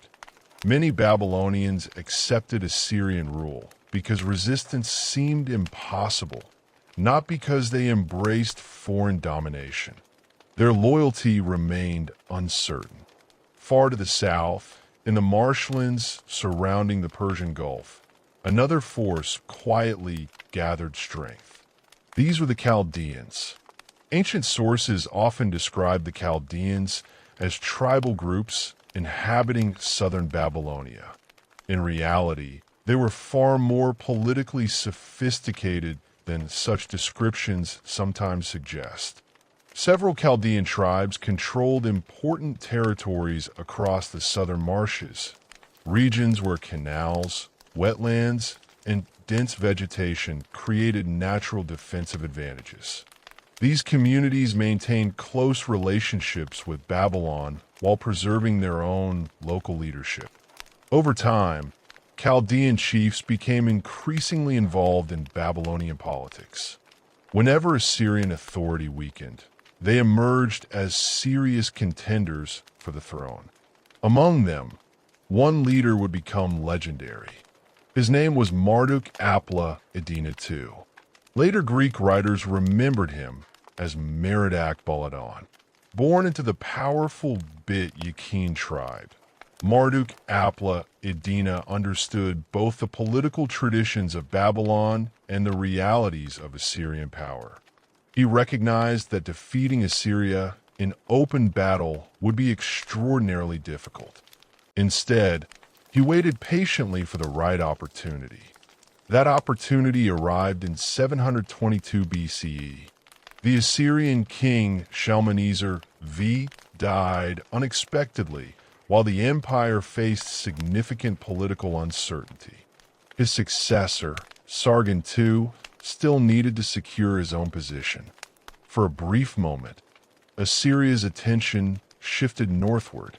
Marduk-Apla-Iddina acted immediately. He entered Babylon and declared himself king. His timing proved nearly perfect. Babylon's priests welcomed the restoration of native rule. Many local nobles supported him. The city's population, weary of foreign domination, embraced the possibility of genuine independence. Unlike Assyrian rulers, Marduk-Apla-Iddina presented himself as a true Babylonian king. He restored temples, supported traditional religious ceremonies, strengthened ties with the priesthood, publicly emphasized Marduk's central place within Babylonian life. These actions carried enormous symbolic weight. For many citizens, they represented far more than political gestures. They signaled that Babylon might once again govern itself according to its own traditions. Yet Marduk-Apla-Iddina understood that symbolism alone would not secure his kingdom. He needed allies. To the east lay Elam, Assyria's longtime rival. Relations between Babylon and Elam had often alternated between conflict and cooperation across previous centuries. Now shared opposition to Assyria created common interests. Marduk-Apla-Iddina strengthened ties with the Elamites, while also seeking support from other kingdoms that feared Assyrian expansion. His diplomacy reflected careful strategic thinking. If enough regional powers coordinated their efforts, perhaps Assyria's enormous military advantage could be balanced. For nearly 12 years, Babylon remained independent. This achievement deserves emphasis. The Neo-Assyrian Empire stood at the height of its military strength. Its armies had conquered kingdoms across the Near East. Yet Marduk-Apla-Iddina managed to preserve Babylonian independence for more than a decade. During those years, Babylon continued functioning as the center of a native kingdom. Merchants traded freely. Temples remained active. The great festivals honoring Marduk resumed under Babylonian leadership. Scribes continued recording contracts, astronomical observations, and royal inscriptions. Ordinary families experienced something many had long hoped to see. Their city was once again ruled by one of its own. Life inside Babylon reflected renewed confidence. The markets filled with traders bringing grain, dates, wool, copper, cedar wood, and luxury goods from distant lands. Canals carried barges loaded with agricultural products toward the city. Artisans produced jewelry, finely woven textiles, decorated pottery, bronze tools, and carved cylinder seals. Temple workshops employed large numbers of craftsmen whose work supported both religious ceremonies and commercial trade. Education remained centered around the scribal schools. Students copied ancient literary texts onto clay tablets. They practiced mathematics, learned legal formulas, studied vocabulary lists, mastered cuneiform through years of repetition. Many eventually entered government service, while others joined temple administration or commercial enterprises. Babylon's reputation for scholarship continued, attracting respect across Mesopotamia. Its astronomers carefully observed the heavens each night. They tracked the movements of Jupiter, Venus, Saturn, Mercury, and Mars. They recorded eclipses with remarkable precision.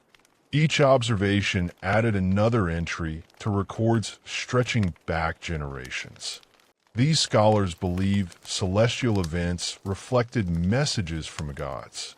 At the same time, their disciplined observations gradually produced one of history's most impressive collections of astronomical knowledge. Religion remained inseparable from every aspect of Babylonian life. Daily offerings were presented before divine statues. Priests recited ancient hymns. Musicians performed during temple ceremonies. Festivals united the city's population in celebrations that reinforced both spiritual belief and civic identity. Among all these ceremonies, none held greater significance than those honoring Marduk. The chief god of Babylon had become more than the city's patron deity. He symbolized Babylon itself. To defend Marduk was, in many ways, to defend the city's entire identity. Yet while Babylon enjoyed this period of renewed independence, danger steadily approached from the north.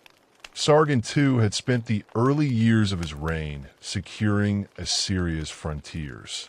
He defeated rebellions, expanded imperial authority, strengthened military organization. Once those challenges were resolved, he turned his attention toward Babylon. For Sargon, allowing an independent Babylon to exist represented more than a territorial loss. It challenged Assyria's authority across the empire. If Babylon remained free, other provinces might believe they too could break away. The king therefore prepared one of the most important campaigns of his reign. Assyrian armies marched south with overwhelming force. The decisive confrontation occurred near the city of Dur, close to the Elamite frontier. Marduk Apla Edina fought alongside his allies, hoping to halt the Assyrian advance. Despite determined resistance, Assyria's military superiority ultimately prevailed. The Babylonian alliance collapsed. Sargon entered Babylon victorious. Marduk Apla Edina escaped before he could be captured. He retreated southward into the marshlands where the difficult terrain offered temporary refuge. Eventually, he sought support among his Chaldean followers and maintained contact with Elam beyond the eastern frontier. Although defeated, he remained a symbol of Babylonian resistance. Sargon approached Babylon differently from many conquerors. He understood that harsh treatment might provoke endless rebellion. Instead, he sought legitimacy. He accepted the title king of Babylon, participated in religious ceremonies, restored damaged temples, honored Marduk. Official inscriptions portrayed him not as a destroyer, but as a ruler committed to preserving Babylonian traditions. This policy achieved some success. The city remained peaceful for several years. Trade continued. The temples functioned normally. Administrative life resumed. Yet beneath the calm, Babylonian hopes for independence had not disappeared. They merely waited. In 705 BCE, news spread across the empire that Sargon II had been killed during a campaign in Anatolia.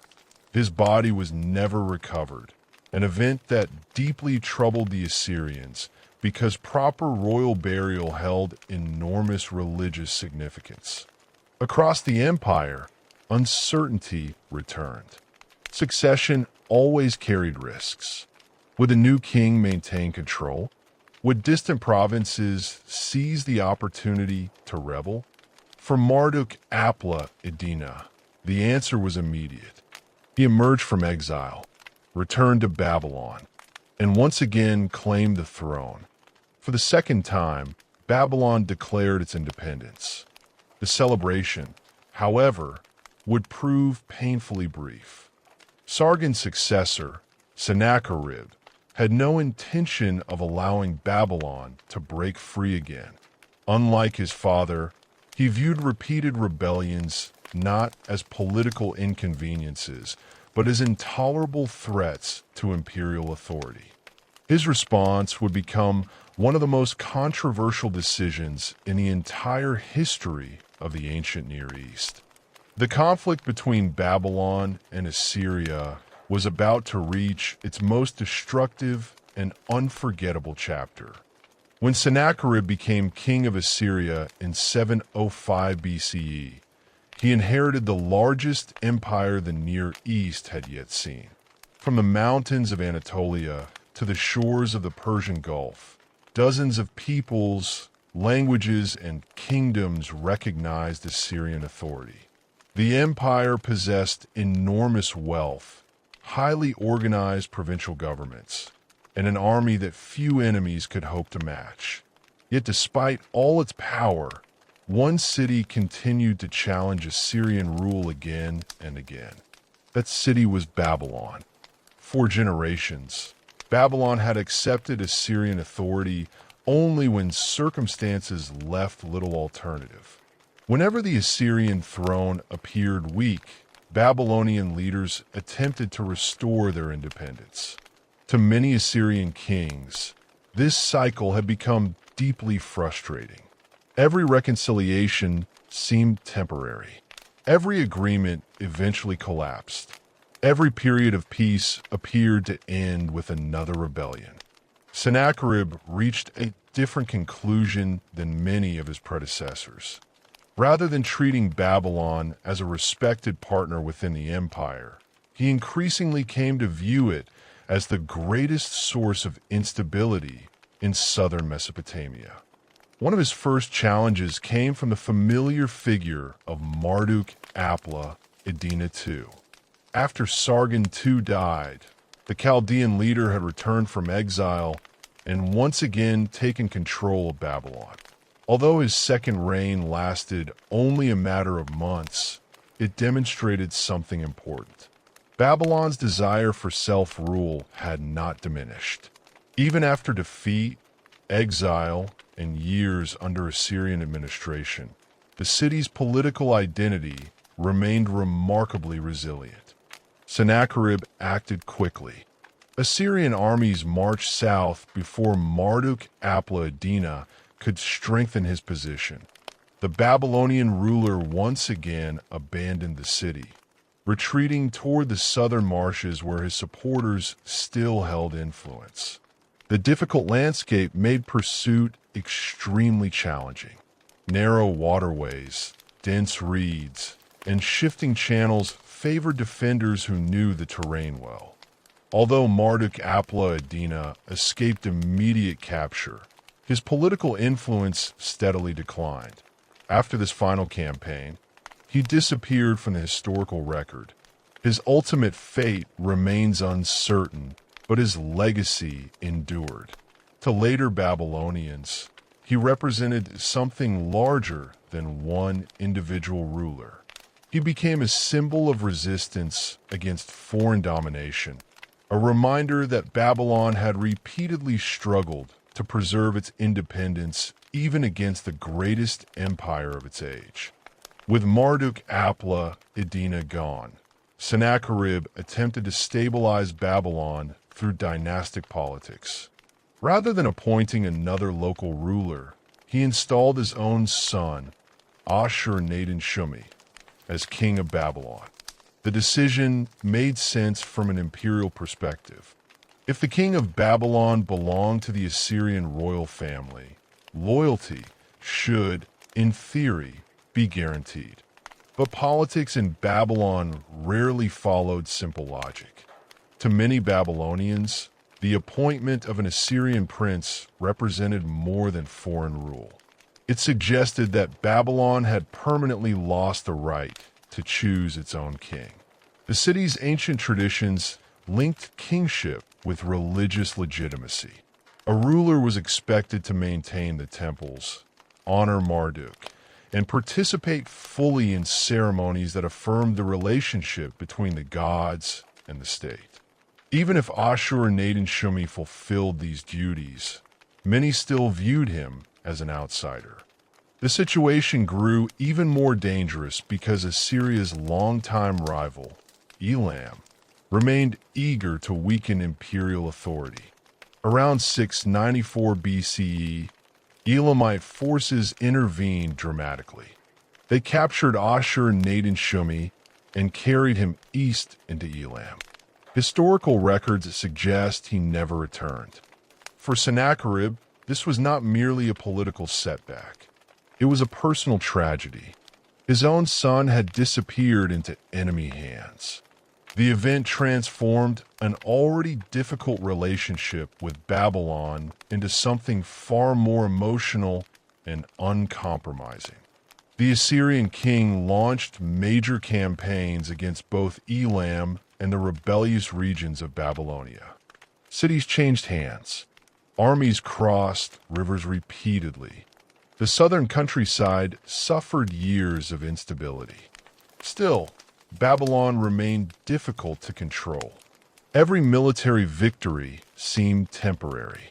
Every restored administration eventually faced renewed opposition. By the end of the campaign, Sennacherib appears to have reached a conclusion unlike any previous Assyrian ruler. If Babylon could not be governed peacefully, perhaps it should no longer exist as a political center at all. In 689 BCE, he carried out one of the most controversial decisions in ancient history. He ordered the destruction of Babylon. Ancient inscriptions composed under Sennacherib describe the event with unmistakable pride. The city's walls were dismantled. Temples were demolished. Palaces were destroyed. Sacred buildings were torn apart. According to his own account, the waters of the Euphrates were diverted across parts of the ruined city, symbolically washing away Babylon itself. The sacred statue of Marduk was removed once again. Brick by brick, Babylon was reduced to ruins. To Sennacherib, this was an act of imperial justice. His inscriptions portrayed Babylon as a city repeatedly guilty of rebellion, deserving punishment after generations of resistance. He described himself as carrying out the will of the gods by eliminating a perpetual source of disorder. Yet many throughout Mesopotamia saw the event very differently. Babylon was not merely another provincial city. It was one of the oldest religious centers in the region. Its temples held immense spiritual significance. Destroying them raised difficult theological questions. Could any king, even the ruler of Assyria, truly justify devastating the city of Marduk? Some Assyrian officials themselves may have felt uneasy, although direct evidence for private opinion is naturally limited. Later royal inscriptions strongly suggest that subsequent Assyrian rulers sought to distance themselves from Sennacherib's decision. The destruction created political problems that military success alone could not solve. For ordinary Babylonians, the consequences were devastating. Families lost homes. Priests saw temples reduced to rubble. Merchants watched commercial districts disappear. Administrative archives were destroyed. Generations of accumulated wealth vanished almost overnight. Yet even amid destruction, life did not completely disappear. People remained in the surrounding countryside. Nearby settlements survived. The memory of Babylon proved impossible to erase. The city's physical structures had been shattered, but its identity remained alive in the minds of its people. Ironically, Sennacherib spent these same years transforming his own capital at Nineveh. He ordered magnificent palaces constructed. Canals carried water across the landscape. Gardens flourished. Stone reliefs decorated palace walls with scenes of military victories, royal hunts, and ceremonial processions. Visitors arriving at Nineveh encountered one of the greatest cities of the ancient world. The contrast was striking. As Nineveh reached new heights of splendor, Babylon lay in ruins. Yet history has a way of producing unexpected reversals. In 681 BCE, Sennacherib was assassinated. Ancient sources indicate that members of the royal family participated in the conspiracy, though the exact circumstances remain uncertain. His death triggered another succession struggle within Assyria. Eventually, one of his sons emerged victorious. His name was Esarhaddon. From the beginning of his reign, Esarhaddon adopted a dramatically different approach toward Babylon. Whether motivated by genuine religious conviction, political calculation, or both, he concluded that reconciliation offered a better path than destruction. His inscriptions speak repeatedly of restoring harmony between Assyria, Babylon, and the gods. One of his earliest and most important decisions was to rebuild Babylon. This was no ordinary construction project. It represented a complete reversal of imperial policy. Workers cleared the ruins. Temples were reconstructed. City walls began rising once again. Administrative buildings were restored. Residential neighborhoods gradually returned. The rebuilding required enormous labor and vast quantities of materials. Brickmakers produced countless sun-dried and baked bricks. Carpenters fashioned beams. Stoneworkers carved foundation elements. Laborers hauled supplies across the recovering city. The project continued year after year. Perhaps the most significant symbolic act involved the return of Marduk. The sacred statue, removed during Sennacherib's destruction, was brought back to Babylon. For the priesthood and the city's population, this moment carried profound meaning. The return of the divine image signaled that Marduk's presence had been restored. Babylon was once again a sacred city. Its relationship with the gods had been renewed. Religious ceremonies resumed. The great Esagila temple once again became the center of Babylonian spiritual life. Priests carefully performed rituals according to traditions preserved across generations. Offerings filled temple altars.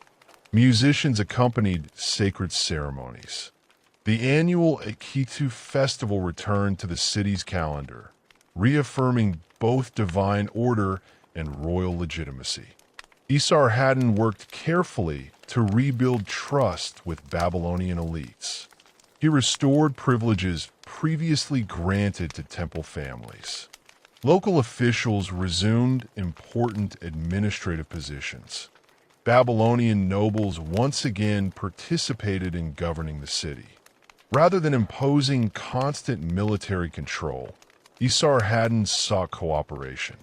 His policy reflected a deeper understanding of Babylon's unique place within Mesopotamia. The city could not simply be ruled by force. Its traditions required respect. Its religious institutions demanded recognition. Its people expected rulers who honored their ancient customs. This more conciliatory approach produced remarkable results. Although tensions never disappeared completely, Babylon experienced renewed prosperity. Markets reopened. Agriculture recovered as canals received repairs. Merchants resumed long-distance trade. Scribes once again filled clay tablets with contracts, astronomical observations, legal documents, and literary texts. The city gradually reclaimed its role as one of the greatest intellectual centers in the ancient world. Esarhaddon himself remained deeply involved in broader imperial affairs. He campaigned successfully in Egypt, extending Assyrian influence farther southwest than ever before. Yet even while pursuing military expansion, he continued investing heavily in Babylon. The contrast with his father's policies could hardly have been greater. Where Sennacherib had sought to erase Babylon, Esarhaddon sought to restore it. As his reign progressed, the Assyrian king faced one final challenge that every monarch eventually confronts: succession. The question of who would inherit such a vast empire carried enormous importance. A disputed succession could undo decades of political stability. Esarhaddon therefore attempted something highly unusual. He divided responsibility between his two sons. Ashurbanipal would inherit the throne of Assyria. His elder brother, Shamash-shum-yukin, would become king of Babylon. On paper, the arrangement appeared brilliant. Babylon would once again possess its own king. That king would belong to the royal family. Assyria would retain overall imperial unity while respecting Babylon's unique identity. Esarhaddon hoped the compromise would prevent future conflict. History, however, often reminds us that carefully designed plans do not always survive contact with human ambition. The two brothers were about to inherit not only crowns, but centuries of rivalry, resentment, and competing expectations. What began as a vision of shared rule would soon become one of the bloodiest civil wars in Mesopotamian history. When Esarhaddon died in 669 BCE, his carefully prepared succession plan was put into effect. His younger son, Ashurbanipal, became king of Assyria, ruling from the magnificent capital of Nineveh. His elder son, Shamash-shum-yukin, became king of Babylon. At first, the arrangement appeared successful. Babylon once again had its own king. Its temples remained active, and its ancient traditions continued under royal protection. For a brief moment, it seemed that the long conflict between Assyria and Babylon might finally be coming to an end. But beneath the surface, the balance of power was far from equal. Although Shamash-shum-yukin carried the title of king, real authority remained concentrated in Assyria. Ashurbanipal controlled the empire's armies, foreign policy, and imperial administration. Babylon retained prestige, but Assyria retained power. As the years passed, this imbalance became increasingly difficult to ignore. Babylonian nobles wanted greater independence. The priesthood wished to restore Babylon's political importance. Many citizens believed that their city deserved more than symbolic autonomy under Assyrian oversight. Shamash-shum-yukin himself gradually came to share these frustrations. Around 652 BCE, the tension finally erupted into open rebellion. Shamash-shum-yukin secretly built an alliance against his own brother. Elam joined the coalition, along with several Chaldean and Aramean groups across southern Mesopotamia. Their goal was ambitious. They hoped not merely to loosen Assyrian control, but to restore Babylon as an independent power. Ashurbanipal responded with the full strength of the Assyrian Empire. His armies marched south and systematically defeated the rebellion's allies. One by one, Babylon's supporters were isolated. Elam suffered devastating campaigns that permanently weakened its kingdom. Chaldean resistance collapsed. The siege eventually tightened around Babylon itself. For several years, the city endured extraordinary hardship. Food became scarce. Disease spread through the crowded streets. Trade stopped. The once thriving capital found itself cut off from much of the outside world. Ancient inscriptions describe terrible suffering during the siege, although, as with many royal records, they should be read with an awareness that ancient kings often emphasize their victories. Eventually, Babylon could hold out no longer. The city fell. According to Assyrian accounts, Shamash Shumyukin died as fire consumed his palace, choosing death rather than surrender. Whether every detail of that account is historically exact remains uncertain, but there is little doubt that the rebellion ended in complete defeat. Ashurbanipal restored direct Assyrian authority over Babylon. Yet, unlike his grandfather Sennacherib, he did not destroy the city. He understood its value. Babylon remained one of the greatest centers of learning in the ancient world. Its scribes possessed knowledge accumulated across nearly 2,000 years. Its libraries preserved literature, science, religion, mathematics, medicine, and history. Ashurbanipal himself had an unusual respect for scholarship. Unlike many rulers of the ancient world, he proudly described himself as being able to read and write cuneiform. During his reign, he assembled one of history's greatest libraries at Nineveh. Thousands of clay tablets were copied or collected from across Mesopotamia, especially from Babylonian temples and schools. Because of this effort, many ancient works survive that might otherwise have disappeared forever. The Epic of Gilgamesh, the Enuma Elish, medical texts, astronomical observations, mathematical tablets, voyelles d'inscription, legal documents. Without those collections, modern understanding of Mesopotamian civilization would be far poorer. Ironically, one of Babylon's greatest intellectual legacies was preserved by the empire that had repeatedly conquered it. Yet while Ashurbanipal celebrated military victories and cultural achievements, the foundations of Assyria were beginning to weaken. The empire had grown enormous. Maintaining control required constant warfare. Armies marched almost every year. Rebellions erupted across distant provinces. Administrative costs continued rising. Succession disputes became increasingly common. When Ashurbanipal died, the empire quickly entered a period of instability. Several rulers followed in rapid succession.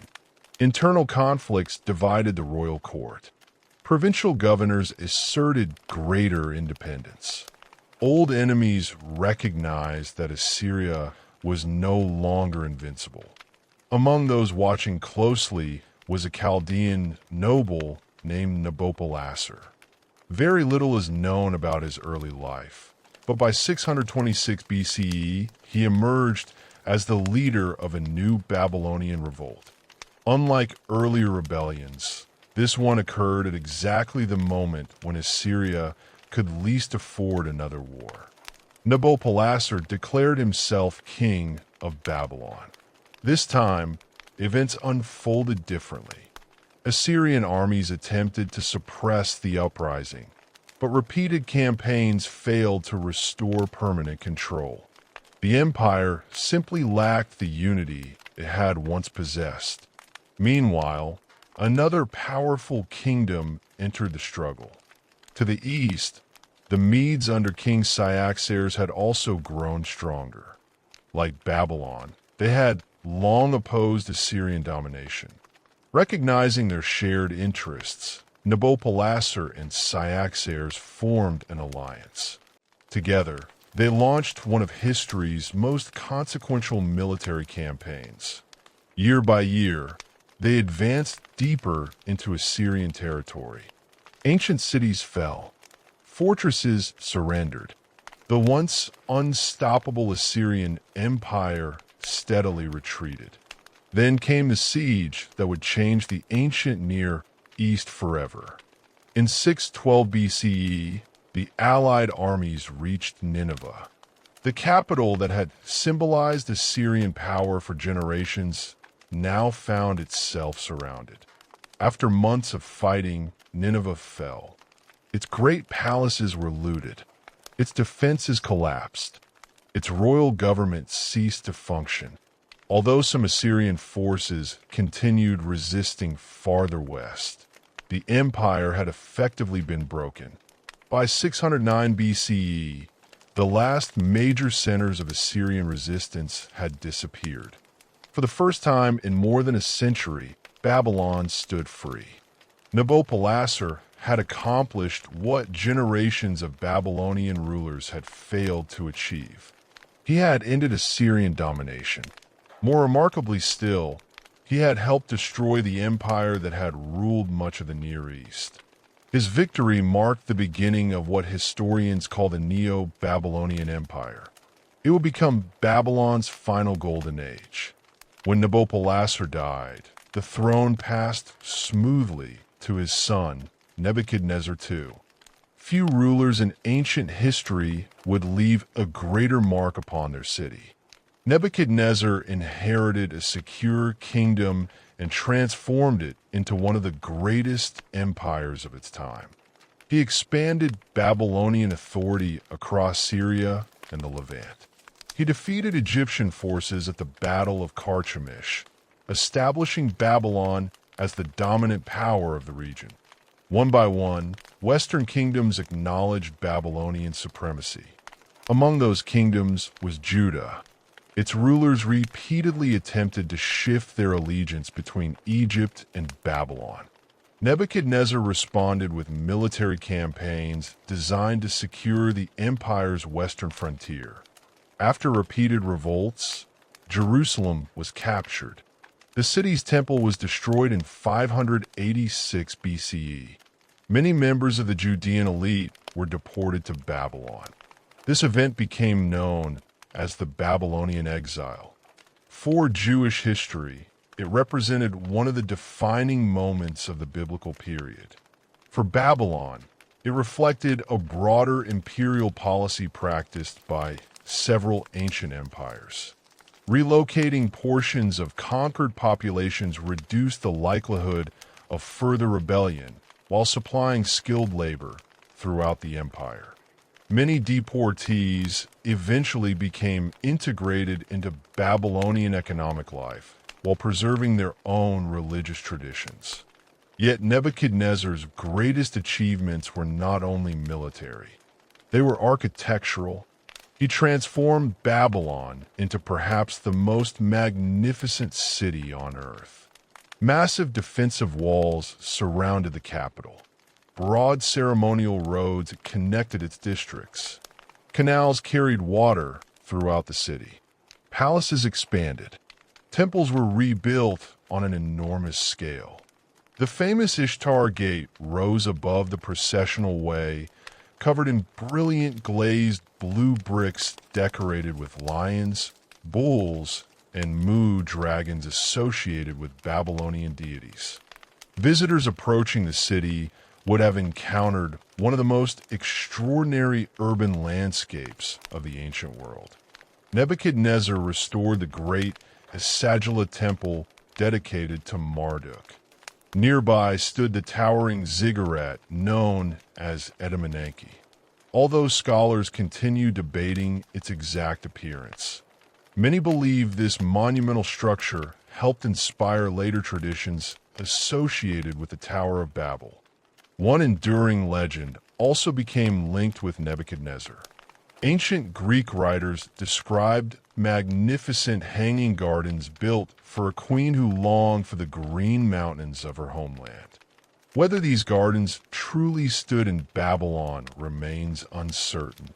Archaeological evidence has never confirmed their existence beyond doubt.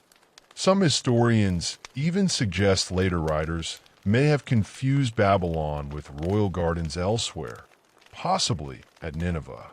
Even so, the story itself reflects how later generations viewed Nebuchadnezzar's Babylon. To them, it represented the height of architectural splendor. Within the city, scholarship flourished. Astronomers refined centuries of observation. Mathematicians continued developing sophisticated calculations. Priests preserved ancient rituals. Scribes copied literary masterpieces that connected the present with the distant past. Babylon became not only an imperial capital, but also the intellectual heart of Mesopotamia. Nebuchadnezzar ruled for more than 40 years. His reign brought stability, prosperity, and monumental construction unmatched since the age of Hammurabi. Yet after his death, uncertainty returned. Several kings followed in rapid succession. Political intrigue weakened the royal court. Eventually, a man named Nabonidus became king. Nabonidus remains one of Babylon's most unusual rulers. He displayed deep devotion to the moon god Sin, placing less emphasis on Marduk than many of his predecessors had done. His religious policies created tension with Babylon's powerful priesthood. Even more surprising, he spent roughly a decade away from Babylon itself, residing in the Arabian oasis of Tema. His reasons remain debated. Some scholars believe he sought control over trade routes. Others emphasize religious motivations. Whatever his intentions, his long absence weakened confidence in the monarchy. His son, Belshazzar, governed in his place, but was never formally crowned king. As Babylon struggled with internal divisions, a new power emerged to the east. The Persian king Cyrus II, remembered to history as Cyrus the Great, united the Persian tribes before defeating the Medes and expanding rapidly across Western Asia. One kingdom after another fell before him. Unlike many conquerors, Cyrus often presented himself as a liberator rather than a destroyer. He worked with local elites, respected established religions, allowed conquered peoples to maintain many of their traditions. By the time his armies approached Babylon, the city faced not only an external threat, but also growing dissatisfaction within. In 539 BC, Babylon fell. Remarkably, there is no strong evidence that the city suffered widespread destruction during the conquest. Instead, ancient sources suggest that Persian forces entered with relatively limited resistance. The famous Cyrus cylinder presents the event as a peaceful restoration. According to the inscription, Marduk himself chose Cyrus to replace Nabonidus, whom the text criticizes for neglecting proper religious traditions. Like all royal inscriptions, the cylinder reflects political propaganda as well as historical events. Even so, it reveals an important aspect of Persian policy. Cyrus sought legitimacy by presenting himself as Babylon's rightful protector rather than its conqueror. Nabonidus was removed from power. Babylon became part of the Achaemenid Persian Empire. Its days as the capital of an independent Mesopotamian kingdom had come to an end. Yet Babylon itself endured. Under Persian rule, its temples remained active. Its priests continued their rituals. Its scholars maintained astronomical observations that would continue for centuries. The city remained one of the empire's most important administrative and cultural centers. Over time, however, political importance gradually shifted elsewhere. After Alexander the Great conquered the Persian Empire in the 4th century BCE, Babylon briefly regained attention. Alexander himself died there in 323 BC, but under his successors, new cities such as Seleucia on the Tigris became more important. Gradually, Babylon's population declined. Its temples fell silent. Its great walls weathered beneath centuries of wind and rain. The city that had once ruled empires slowly became a landscape of ruins. Yet something remarkable happened. As Babylon declined physically, its memory grew stronger. In the Hebrew Bible, it became both a historical kingdom and a powerful symbol. It was remembered as the place of exile, as the city of Nebuchadnezzar, as the setting for the stories of Daniel. Centuries later, the book of Revelation used Babylon as a symbolic name representing oppressive worldly power. Greek historians described its enormous walls and astonishing monuments. Islamic scholars preserved knowledge rooted in Babylonian astronomy and mathematics, while also remembering the city in religious tradition. Modern archaeology rediscovered Babylon beneath the soil of Iraq. Beginning in the 19th century and continuing into the 20th, excavations revealed streets, palaces, temples, and a magnificent Ishtar Gate, portions of which were later reconstructed in Berlin's Pergamon Museum. The discoveries confirmed that behind centuries of legend stood a real city whose achievements were every bit as extraordinary as ancient writers had claimed. Today, Babylon is recognized as a UNESCO World Heritage Site. Its ruins still stand near the modern Iraqi city of Hilla. Though damaged by time, conflict, and neglect, they remain one of humanity's greatest archaeological treasures. The story of Babylon is not simply the story of one city. It is the story of civilization itself.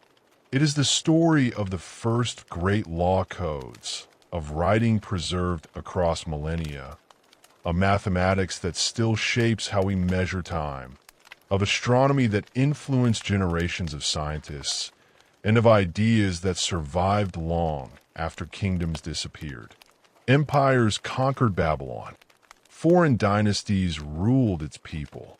Its walls were destroyed and rebuilt more than once. Yet its culture repeatedly outlived those who claimed to control it. That may be Babylon's greatest lesson. Political power is temporary. Military victories fade. Dynasties rise and fall, but knowledge, tradition, and culture can endure across thousands of years. Even today, nearly 4,000 years after Hammurabi ruled from his palace, and more than 2,500 years after Babylon ceased to be an independent empire, its influence remains visible. Every hour divided into 60 minutes. Every circle divided into 360 degrees. Ancient stories still read around the world. Legal history still remembers Hammurabi.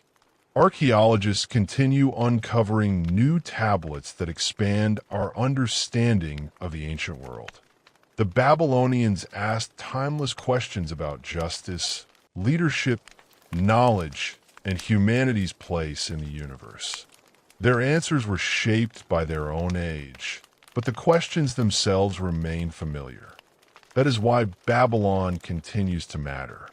Not because it was perfect, not because it was the greatest empire that ever existed, but because it helped lay foundations upon which so much of later civilization would be built. Its kings are gone. Its temples stand in ruins. Its empire has long since passed into history. But the voice of Babylon still survives, pressed into clay thousands of years ago, waiting for each new generation to read it once again.